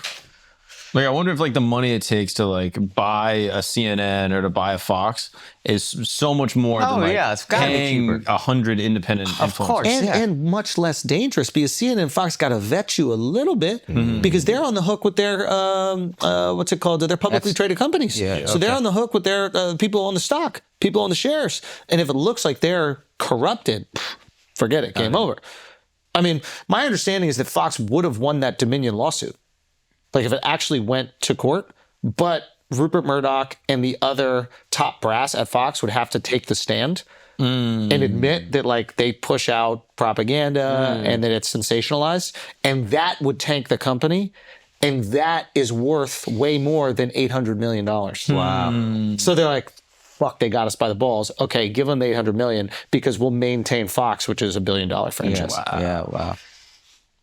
But that's it's way cheaper to buy them off. You're paying $100,000 a video, and then they'll say whatever they're already saying. Again, I don't think. Tell me where I'm wrong in this. Yeah. Sorry, because they're saying what they're all saying. Like, we didn't know, we're victims. Tell me where I'm wrong. Is it not worse that you're just saying what you believe, and Russia is using that to be like, oh, this is perfect propaganda for us? Like, if you're so American and what you're saying is something that Russians are looking at and being like, oh, this is great for us. This is going to ruin America. Is that not worse? I would almost rather you be for saying. Here's the reason why I think it's worse is because that assumes everything America does is good. Okay. Right? And everything Russia does is bad. And I don't exactly think that's the case when it comes to maybe the Ukraine-Russia war. Right. Like, people would be pointing out, like, oh, we're giving $50 billion to Ukraine in weapons. This is stupid. We should be helping people here. Yeah. That obviously helps Russia, but that is just like a foreign policy dispute that can go either way, depending on. So they're cherry picking the things that help them. It's not as opposed to like everything you say is. And they're also utilizing things that help them in ways that the person saying it might not think initially. But I don't know if that's necessarily like. But also, And weren't some of them told what to say? Because I saw there was one video where a guy was like, oh, Ukraine's our enemy or some shit like that. And then, Yeah, Tim Pool had said on an earlier stream, I don't know the exact date, but something to the effect of like Ukraine is the enemy of America. There is no proof as of now that the only two people I think that they know for sure that knew were Lauren Chen and then whoever the other founder. She started it. Her and her husband started the Tenet Media probably company. her husband. Gotcha. So yeah, they're definitely spies. And they're also from Canada. And that's another thing that's annoying. It's just like, yo, mind your business, yo. Yeah. If you're from Canada, don't start a fucking media company in America. I'm all about like all of you mind your fucking business. When it comes to our politics, mind your fucking business. Don't start a media company here. Don't do that shit. Mind your business. Go talk about your shit. Yeah. I mean that. John Like your Oliver, go truckers. talk about your shit. Yeah, but they should not pop him. Say again? They should not pop That's what annoys me. I mean, It was kind of annoying when Trevor Noah would talk to Americans about racism. And it's like, buddy, couldn't you like not walk down the street with your fucking... Like, yeah, you guys don't know anything about the country. You haven't lived in Alabama. You haven't lived in Arkansas. You're using these places as punchlines, but you don't know anything about them. Like, it's just not, shut up. All of you, shut up. You're just here to be famous, and this is your way to be famous, your way to make money, but shut up. I'm sorry. Like, it is getting a little bit annoying. It is. This is your choice. You came here for fame, and this is the avenue of fame. I would feel uncomfortable going to a foreign country and then shitting on half of it. Like, as my job every week, I would feel uncomfortable. I would feel, and also the Americans were so self-loathing that like we allow it to happen, which is like hysterical. Like, That's a product of privilege, being self-loathing. of course, 100%, which is a great point. But if we went to another country and did it, they would fucking berate us. Imagine an American goes to England, puts on a weekly talk show where he shits on half of England. And look at these poor fucking, what do you call them, yokels and these dumb motherfuckers up in Yorkshire and these idiots. They would be rioting in the streets. Let's go do a daily show in Iran. Let's do a daily show in Iran. That'd be Great awesome. fucking idea. Yeah, that'd be fun. it's almost like comedians going to other countries and shitting on them every time they get there. Well, I would think that I do it in a way that acknowledges, like, I'm very deliberate about the way I do it. It's like, hopefully when I leave, those people there go, wow, he like really took some time to understand the culture, like, and really figure out what's going on here. That's a peculiar thing. It's also like, this is a stupid way of saying it. It's like my way of saying, thank you for coming out. But it's my way of going, hey, like, I'm not just going to make this only about me. I want you to know that, like, I appreciate you guys being here, and I appreciate your country. Yeah, and It's it's also not not politically driven. Yeah, it's not shitting on Yeah, the politicians exactly. or. I'm not trying to get you to vote red or blue. Yeah, I was based being- on. I know you're fucking around, but like it is a good thing to bring up because I think that could be a reaction. But I think the distinct difference is like I'm doing it out of like love. I'm like, hey, I appreciate you guys being here, and I want to let you guys know here's some jokes about you guys too. When they're doing it here, they're doing it for money and fame. Yeah, they're interested in these topics for sure. But I imagine if someone was like, hey, can you guys not do that show? And instead, I just want to make you an action superhero. I think they'd be like, okay. Yeah. Do you know what I mean? Like, That's why Jon But I Stewart don't is think the there's GOAT. many people that would say no to that. of course not. Like, But you we're gonna give me also 100,000 for an 8-minute video. I'm like, Joe, I might shit on Iran a little bit. Joe, that's the reason why I don't criticize them because I don't think they knew. No, I do criticize, but I don't think that they knew. And you don't go asking where the money comes from. You're talking about the Tenet Media guys right now, right? Yes. Not John Oliver or Trevor Noah. No. The Tenet Media guys, you don't go asking where the money comes from. Like, we don't ask where the fucking money comes from. We're going to do a sponsorship on this podcast today. I haven't vetted any of these companies. Blue Chew could be owned by fucking China for all I know. And they're trying to get our dicks hard. They're trying to get our dicks hard. They do a good job. They are doing a good job. Yeah. Now, so it's very. So I do like have some empathy for not the Lauren Chen one and her husband, who clearly are Russian. But Tim Pool and all these other guys. I do have some empathy. And they apparently gave him a story. They said that the funding came from a fictitious persona of a wealthy European sponsor, Edward Gregorian. Gregorian, yeah. I would take the money. I'd be like, yeah, that's good enough for me. Yeah. This is a wealthy guy that wants content for his thing. He wants Trump to win or whatever. He's like a right-wing dude and he's going to make money on it. And you could be like, all right, maybe. Yeah. The point that I think that we should be making here is that all of the independent journalists and independent media that has been shaming mainstream media for being biased, for being bought by the corporations, I think it's very hard for them to continue doing that, knowing that they don't spend that much time vetting the people sponsoring their videos. Because if you really care about being unbiased, even if you are in your videos, the fact that the people know that you've been bought by special interest groups, it can discredit what you're saying. Yeah. In the same way that we discredit CNN or Fox News for maybe not being as critical as they could be about the pharmaceutical industries because they are responsible for 50% of their ads. Now, CNN and Fox might be like, we do stories all the time about how fucked up the pharmaceutical industry and the Sackler family pushing fentanyl, whatever it is. Yeah. But the perception is still, you're bought. It's also worth noting that the report basically says that they had influence on their content. So it wasn't for some of them. Yeah, that's what I heard. I read that the DOJ said that all of them, outside of the Lauren Chen and her husband, all the other creators are not being accused of ties or espionage or having their videos be manipulated. That's what I read in the DOJ report. This says the two defendants requested that Tenet influencers produce content blaming the Crocus City Hall attack on Ukraine and the U.S. But that doesn't mean that they were forced to make that content. It just means that that content aligned with what they No, I wanted. think they're saying they asked them to make it, but it doesn't say who. It could have been one person. Like they asked them to make that content and the rest of them didn't know. Right. You see what I'm saying? Yeah. No, it doesn't say which one. And it always just says like commentator 1 and 2 and just says their subscriber amount. So it doesn't actually say who did what. Yeah. But according to this, it just says that the two defendants requested that Tenet influencers produce content blaming this attack on Ukraine. So if they're requesting it, again, I don't know if they agreed to it. Maybe they said no. They could have asked, they could have just asked Lauren Chen and her husband, and then they decided who they wanted to make that content. They told those guys to make that content. They made that and maybe content. they said no. They said, the guys who didn't know we don't didn't want know. to. Yeah. I don't know necessarily, but if there is an outside influence and like foreign dollars changing the type of content that you make, to me, that is more egregious. I think the important thing is that we are all willing to sell out, myself included. Russia, what's up? We need all this time I'm not getting a bag for saying I'm Team China over here, man. I'm missing out. Yeah. For years. Yeah. What you think about the Tucker interview with the Martyr Made guy. I didn't watch the whole thing, but I saw You the guys clips. didn't watch it? No, no. I saw the I just clips. saw some clips. It's not even close to as bad if you watch the whole thing as the way it's being perceived on Oh, Twitter. really? Yeah. The way that I saw it on Twitter was this guy said that the Holocaust wasn't that bad. It was poor planning. was poor The concentration camps were poor planning. And that I think it was actually, the planning was really well done. It was like a masterful planning. And then Winston Churchill was a coward and like the true enemy of the war. Those are like the sound bites that I heard and saw. The true villain. Now, okay, Yeah. so here's what I'll say. I listened to the whole thing. A couple things going on here. If you're a historian, you've dedicated your life to, okay, he says a couple things. He says he likes creating content around cultural mythology.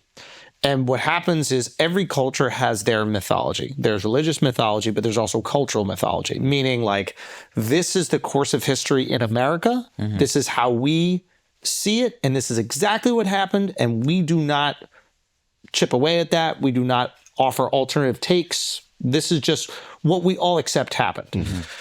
And the way he framed it is like, and oftentimes like, that isn't exactly what happened. It is just the framework of what we want to believe happened. And there is wiggle room for truth. Now, the way that he describes the Jews, what happened in the Holocaust in this brief moment, and Churchill. I'll start with the Churchill thing. This is pretty interesting. He goes, I once said to a friend, and I may have been being hyperbolic and purposely antagonistic, but I said to him, the real chief villain of World War II was Winston Churchill. But he caveats it going, I'm trying to antagonize him. And what he strikes me as is a guy who gets his intellectual rocks off by exposing things to people that they feel they truly understand and showing them that there is another take that they don't understand at all. Now, the problem with this is nobody does as much research as him except the other experts. The rest of us don't. We watch a few World War II movies, we learn about it in school, and we're like, that's what happened.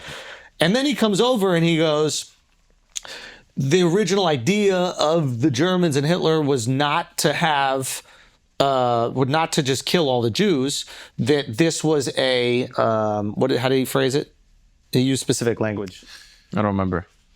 It was a planning error. And basically what happened is they had all these people and they didn't have enough food to feed them. And they said there's even letters from the guards like, would the humane thing to be to do is kill them instead of having them all starve slowly throughout the winter. Okay. Now here's the interesting thing about this, right? None of us have read anything about World War II. None of us can refute that. None of us have read the letter he's referencing. None of us have read the books that he's referencing. We don't know. Do we want to read the books? No. Are we going to read the letter? No. You know what's way easier? This guy's a fucking anti-Semite. That motherfucker hates Jews because I don't want to read. That is way easier. And that's what we do with most things. When we have to do a lot of intellectual heavy lifting, we just go, I don't want to deal with this fucking shit.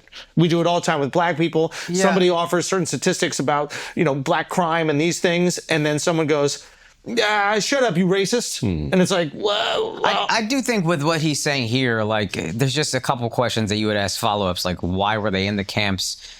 Why did they not get the food? What's going on? Okay, it's like even having this conversation, I think what we have to acknowledge here is that most historians that have reacted to this have said that he is incredibly wrong, that he is, in my estimation, he's just trying to have a hot take about history. If you dedicate your life to history, you can't just write a new book that's the same book that everybody's written. You're not going to sell any copies.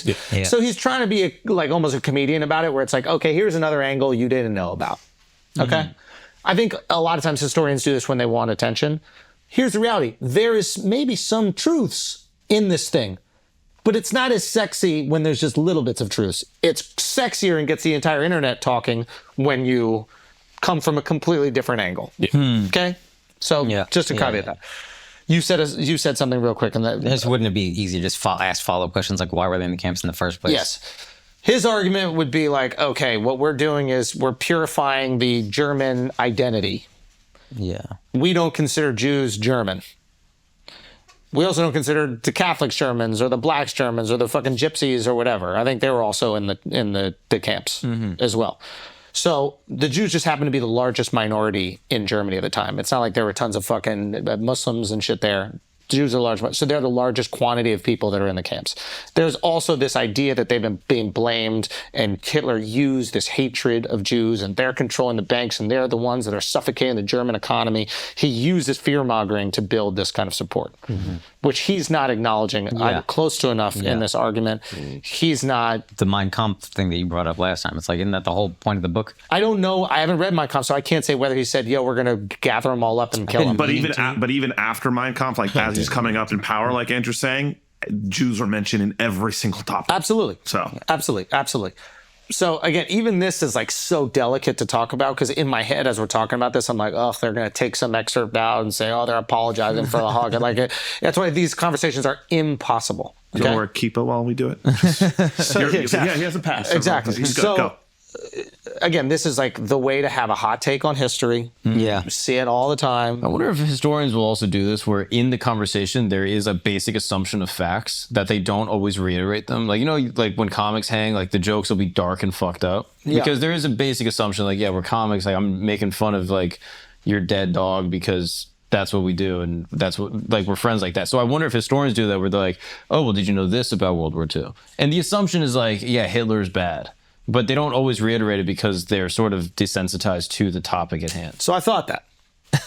And then he was on Twitter defending his position. I read this whole thread. Basically, like, it's basically the word he's apologizing for Hitler. I wouldn't say he's apologizing. He's like, this person is horrible. What he did to humanity is disgusting, is awful, it's vile. That's not what he's saying. It's incredibly vile. But what he's saying is that in his position, he didn't think that Hitler wanted to extend the war, and that it was actually Churchill.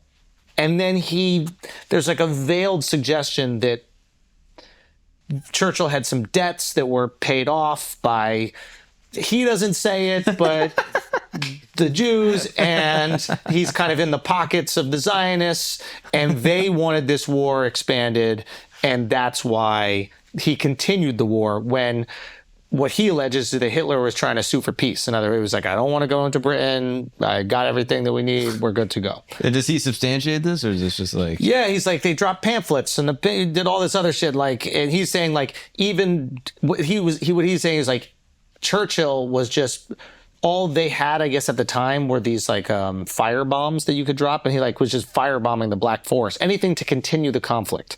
He wanted to continue the conflict. That was getting ready. No. This is what he's saying. This is what he's saying in the Right. interview. Right now, of course, this is incredibly engaging, because you're like, whoa, I haven't heard this side of history at all. I just heard the side where Churchill is this like brilliant, powerful, brave leader that saved the world from speaking German. It also feels like it's politically and culturally convenient. Yeah. Well, I mean, I'm sure that's why Tucker's having them on. I mean, I don't know. But it is like, there's like so much like anti-Israeli vitriol on Twitter. Oh, yeah. And then it's like, also World War II, the Jews did it. You're like, Yeah. whoa, what? Yeah. Also, by the way, just a technical thing on the bombing runs. Like, this is proven. The Brits would do the bombing runs at night because they were getting picked off out of the sky every 2 seconds. The Americans, who actually had some consideration, were doing the bombing runs in the daytime. We're talking about the Black Forest drops. We're talking about a different time. We're talking about before the Americans have even engaged in the war, and before Britain is even officially at war with Germany.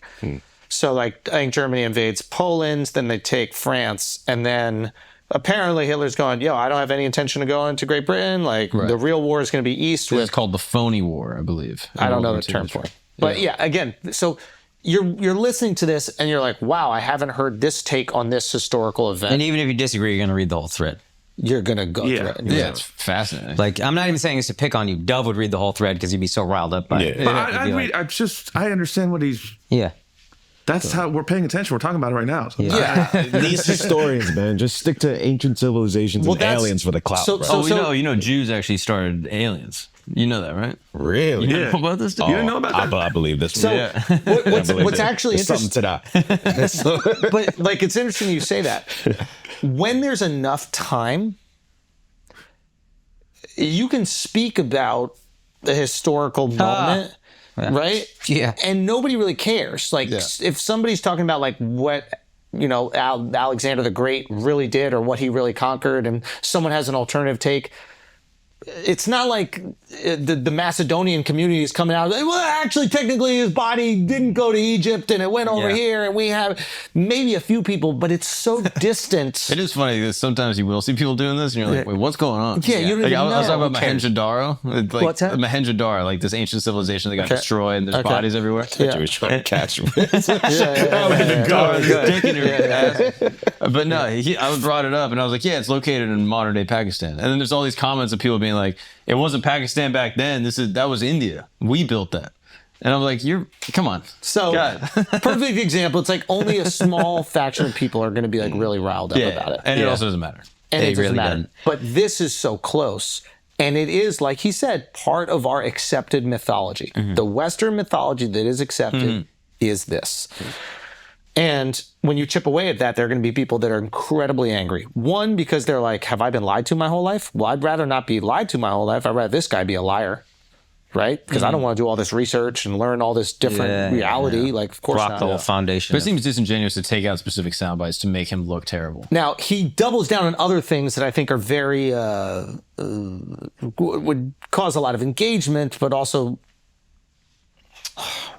might be seen as racist. I don't think they're racist per se, but it's this perception that like he has empathy for like the white people in England that like died. Their ancestors died in World War II. They fought this war to maintain the idea of what an English person is. The whole argument is we can't let Germany take us over. We'll lose our identity as England. We should die, and all these people should die so that our children can grow up with an English identity, something that we've preserved for 1,000 years. Doesn't seem racist at all. Now, he's like, now you have all these immigrants coming in and complete changing what it is to be an English person and an English identity and what is England. And he's like, well, what the fuck did we do all that fighting for?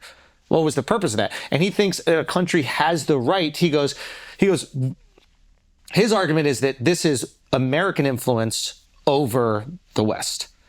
Where Americans' identity is built around accepting immigrants and give us your weak, give us your hungry. And we've never had this moment where being an American is this one thing. It's always been about accepting, right? Yeah. And we're kind of imposing that on these countries that have existed for thousands of years.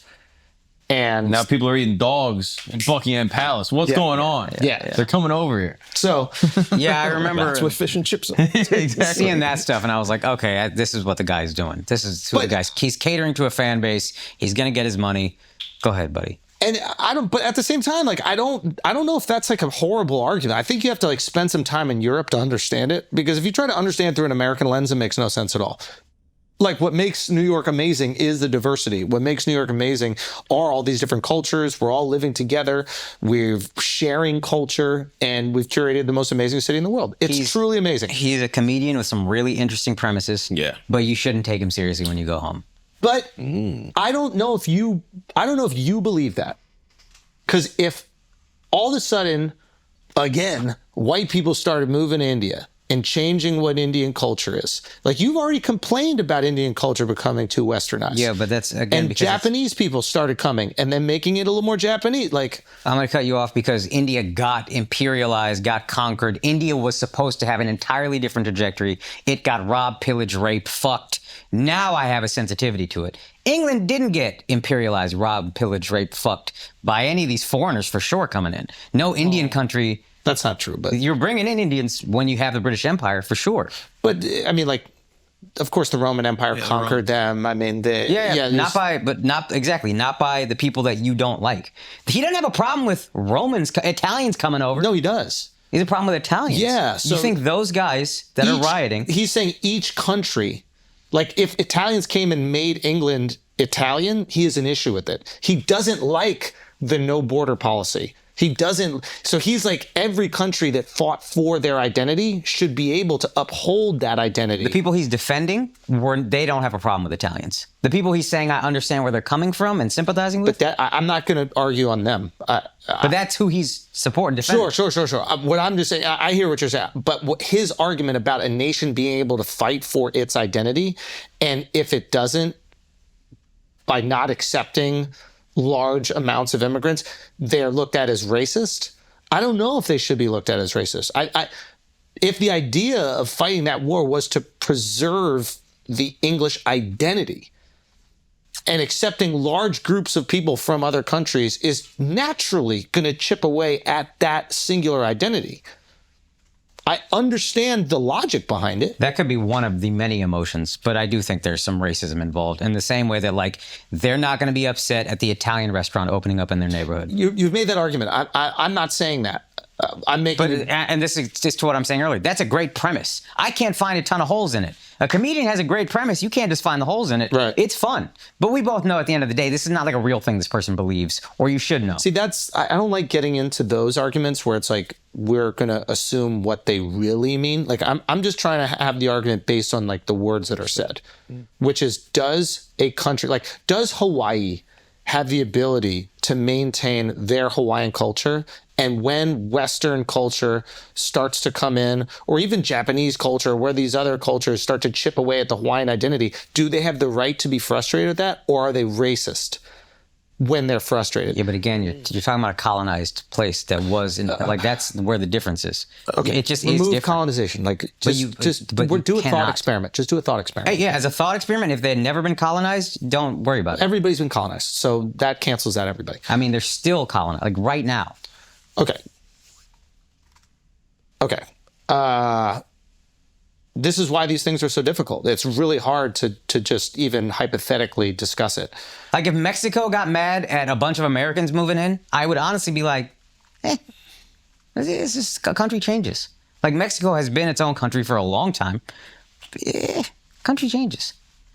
It's not Indians moving into England where it's like, well, we have to come here because you actively took all of our jewels. They're still in your fucking palace. So I have more opportunity here. I'm coming. You think those jewels are doing anything?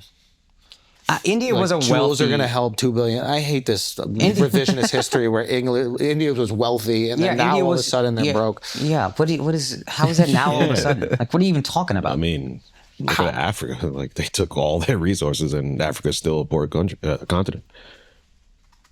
I mean, like, I just know that you don't have anything to substantiate that. So it's like, there's no way to...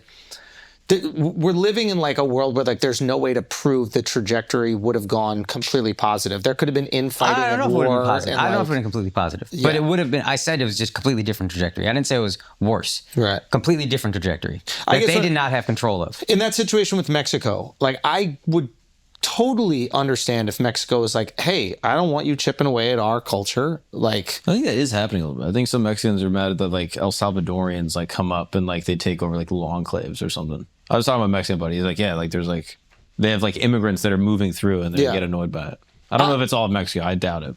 And again, we're different in especially like New York because this is part of our identity. We've had these different groups of people that we've fully embraced coming in here and becoming part of the fabric of what it is to be an American from the beginning. Even when we went west, there's Mexicans, there's Native Americans, there's always all these different people. Even when we're uniting the country, we were colonies of different countries, so there are different cultures for us to even handle. You go down to New Orleans and there's like French speakers. Like, there's just all this different stuff that we've had to deal with. So this is our idea of what a country is. Some of these scoop the bagel ass people, like they. That's me. I'm a scoop the bagel. Get the fuck out of here. That's racist. Get those people out of there. But so I do think we're projecting our idea of like acceptance on other countries that are just like, hey, listen, we've worked thousands of years to curate this identity, and we don't want to water that identity down. And the people that do come in here, and if they end up watering it down, it's not going to be something we like. And don't call us racist for that. Mm-hmm. You tell me if I'm wrong. Mm-hmm. Like, let's say a bunch of Chinese people started to move into Italy, and they started to like change what it is to be an Italian. Are they wrong? Are they racist for that? No, probably nationalist. But is that wrong? I mean, I guess it depends to what degree. Oh, based on our perspective of a country, that's wrong. But we also don't have thousands of years of history and like identity built into that.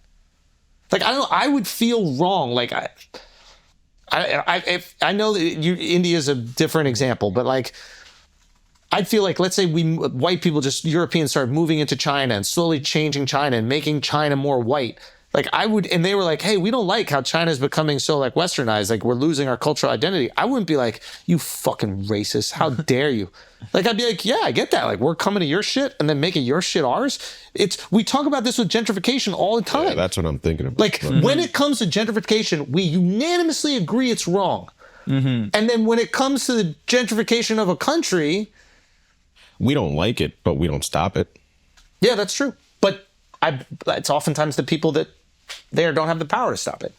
And if they maybe did have the power, they would do something. I guess I think it's like a power and affluence thing.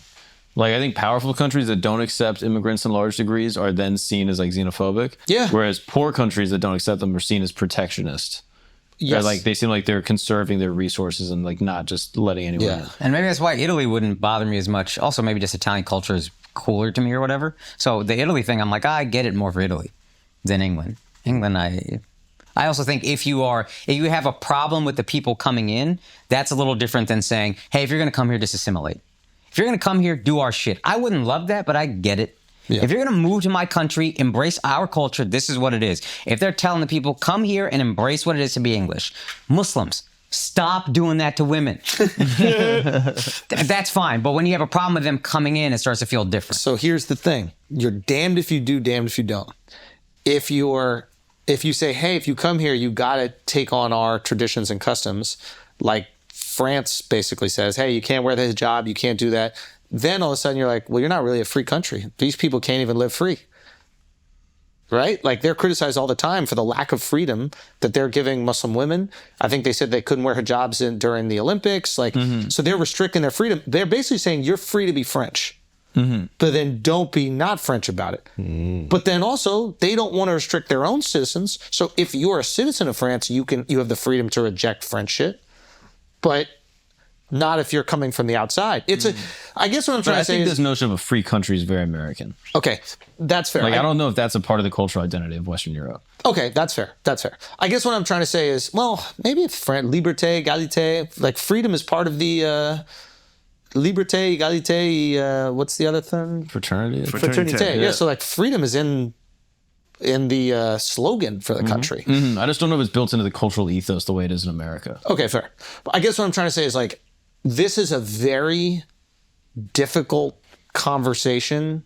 Not difficult, maybe, but prickly conversation where every side has like decent justification. And I think all too often, because we don't want to have the conversation, we're like, you're a racist. Yeah, shut up, you're a racist. I don't know if that is. And I don't think I would call a country racist if I was the one coming into their country and trying to change it to make it easier for me. And they were rejecting that. I wouldn't call them racist. I would be like, that's inconvenient to me because I want my shit. But you're not racist for that. I am coming to your country trying to change it to make it good for me. I feel like that's a little much. Like, I'm going to your shit, trying to make it more comfortable for me, and when it's not, you're racist? Yeah, I think it is a power thing, though. Like, if you're coming from America, it's like, oh yeah, you're already coming from like a superpower. Yeah. If you're coming from a much worse off country that's still developing, yeah, then I think people would be like, oh, why can't you help the needy? Like, I think like these concepts of like, but that's an American. That was the argument he was making. This is an American identity that we are putting on European countries that have fought for thousands of years to not have. Like, there's a reason they got borders out there in Europe, because millions of people have lost their lives over thousands of years to watch out those borders so they can keep their languages and their cultures. They're like, I don't want to be French. I'm from Switzerland, but we almost speak the same language. I don't fuck with you. Yeah, I mean, it's definitely a new idea.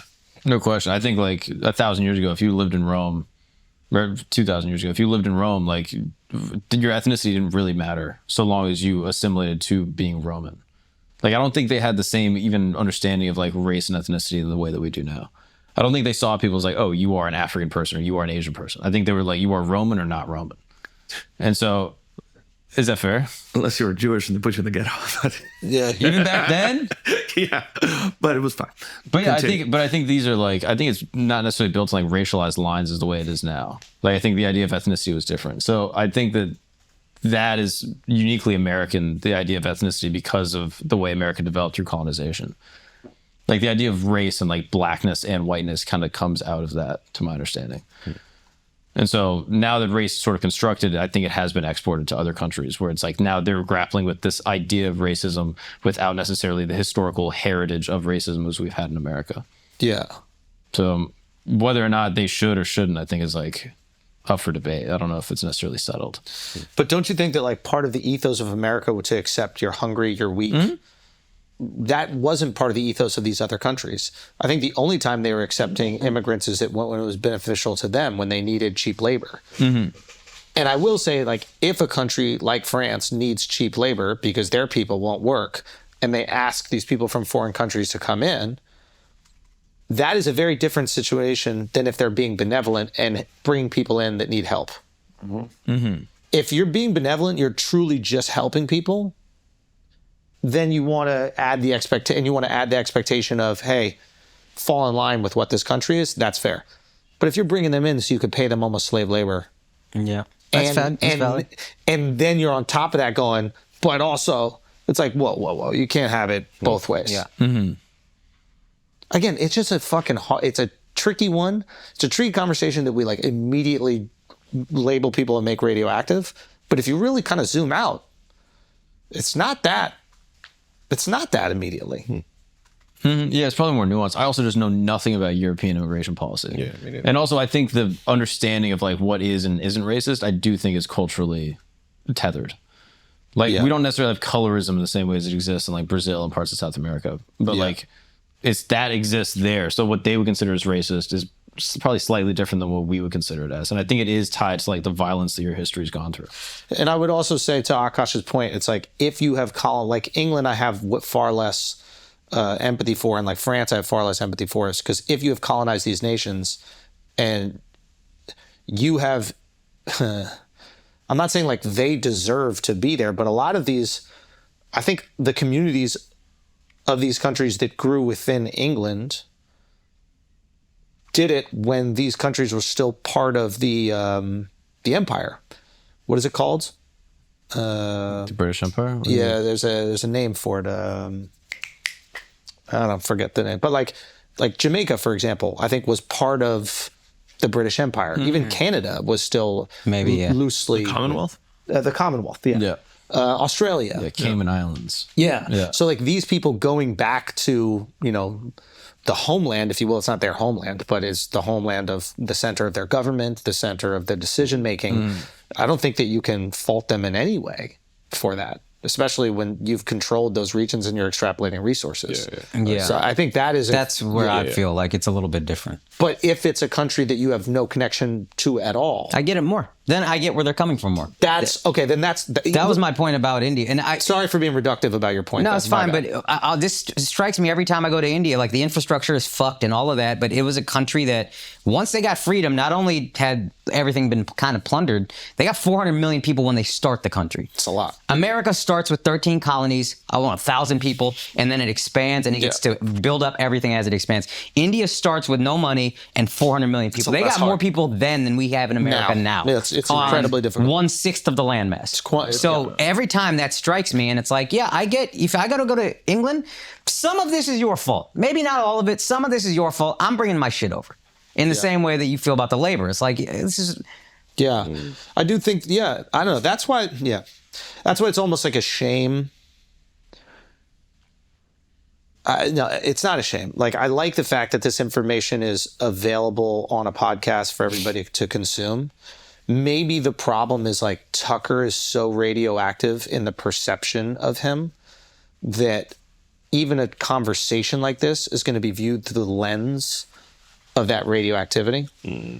You know, like if this guy maybe is talking to some fucking NPR, PBS nerd or something like that. And we're Jon Stewart. Or even so, like, here's an alternative take Yeah. on this, and I understand that this is going to be inflammatory, but let's try to extrapolate this without name calling and give me pushback. You on need all healthy these. pushback is what I was going to say. Exactly. Instead of Tucker going, yeah, where's the fucking Nuremberg trials for Then them? it starts to look a little bit weird. Yeah. He's like excited about Yeah. it. He's like, Do you think he knew what he was doing in that point? The one that is going back to the killing of people during World War II.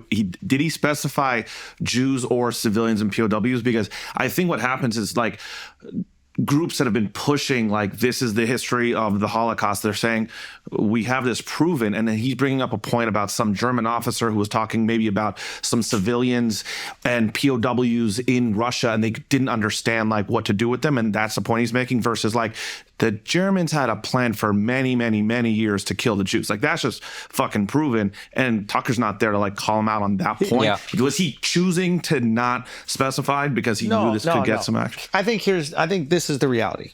None of us had ever heard another take outside of the Germans had a plan to kill all the Jews. None of us have ever heard it.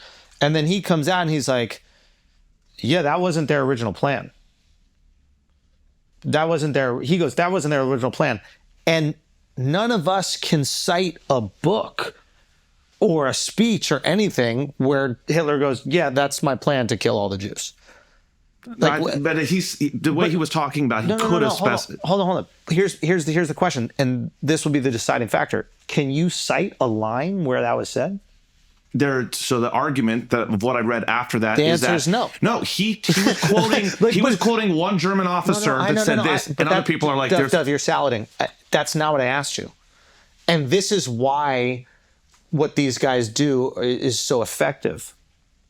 Is they can attack the accepted truths that none of us have even bothered to research.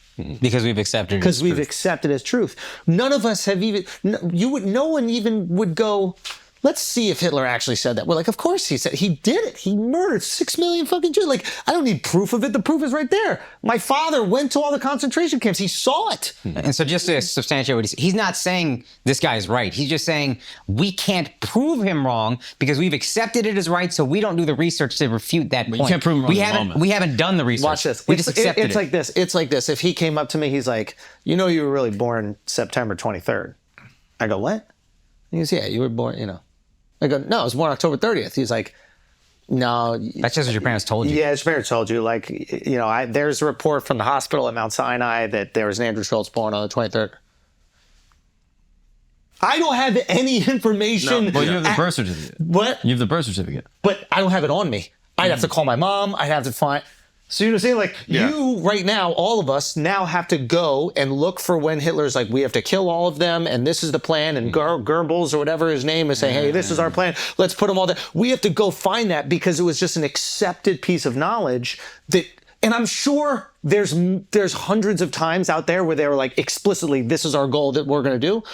But because we don't know the page of fucking Mein Kampf or whatever propaganda journal they're putting out, because we don't have it. But we don't have to react to everything in real time. Yeah. Say again? We don't have to react to every piece of information in real time. But that thing has come out for weeks, and none of us have gone and done the research. Yeah. Like, that's more what I'm trying to say. And I agree with you, we don't have to. But that's why it's effective, because one, there's a whole bunch of anti-Semites on the internet that would love for his shit to be true. Yeah.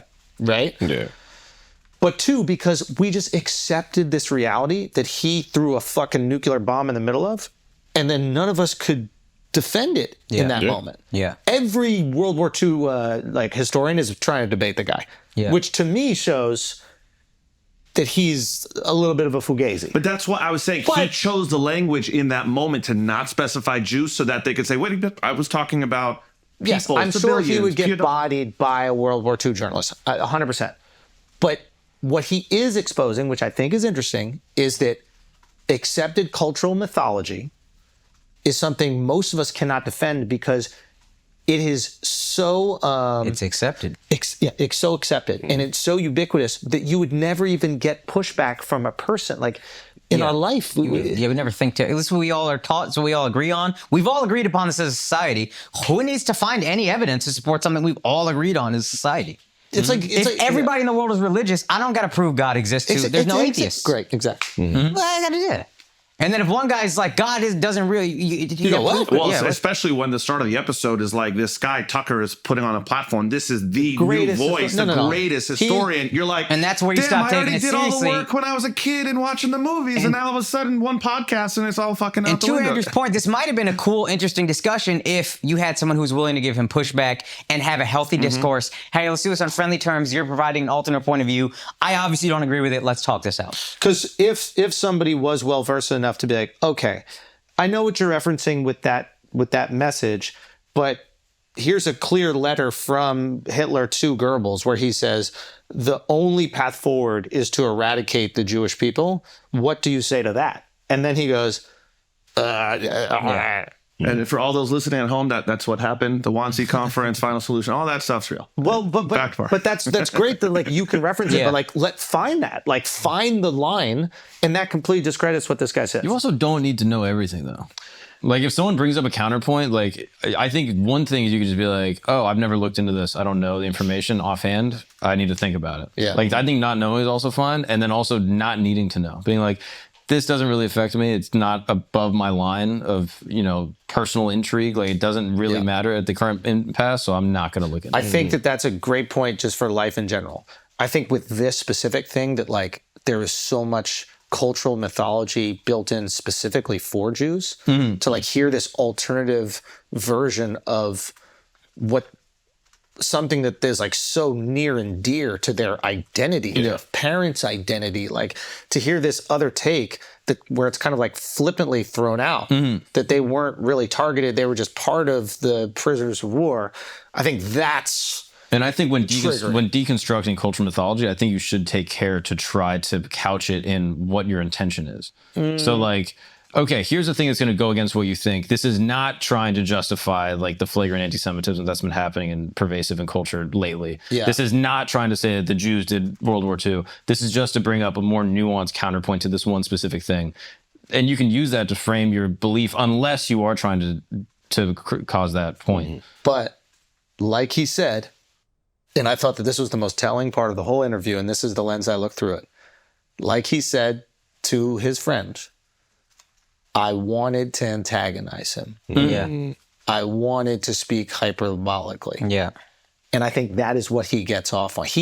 I think this guy loves the fact that the internet is going crazy because that's why he looks at. That's why he defended Jim Jones and that whole thing. And it was completely misrepresented. He was actually a civil rights hero. Like this is what he does. Like we were saying, it's a comedian taking a contrarian take. Which I think wasn't he an intelligence officer? What was he? I think he was something. But I think that's contrary to what the goal of a historian should be. I think it should be ideally trying to look at truth and examine it, and not to antagonize people. He's doing it for him. Yeah, his goal is to make I don't money. know why he's doing it, but if that is the case, to antagonize instead of truth, I think it's. I think we can safely extrapolate he's in it to make money as opposed to be a historian. I don't know. Well, I don't know. I don't even know if it's money, Akash. I literally think it might. He's in it for him. Yeah, you said it better. Yeah, there's an ego thing there. Whereas if you're a true historian, ideally it has nothing to do with you. Yeah, you understand how small you are. Yeah, like you're honoring the events. You know? Yeah. Okay. Guys, listen, that's been another episode of Flagrant. Thank you guys so much for tuning in. Patreon coming this Friday, patreon.com/flagrant. We love you. We appreciate y'all. Peace.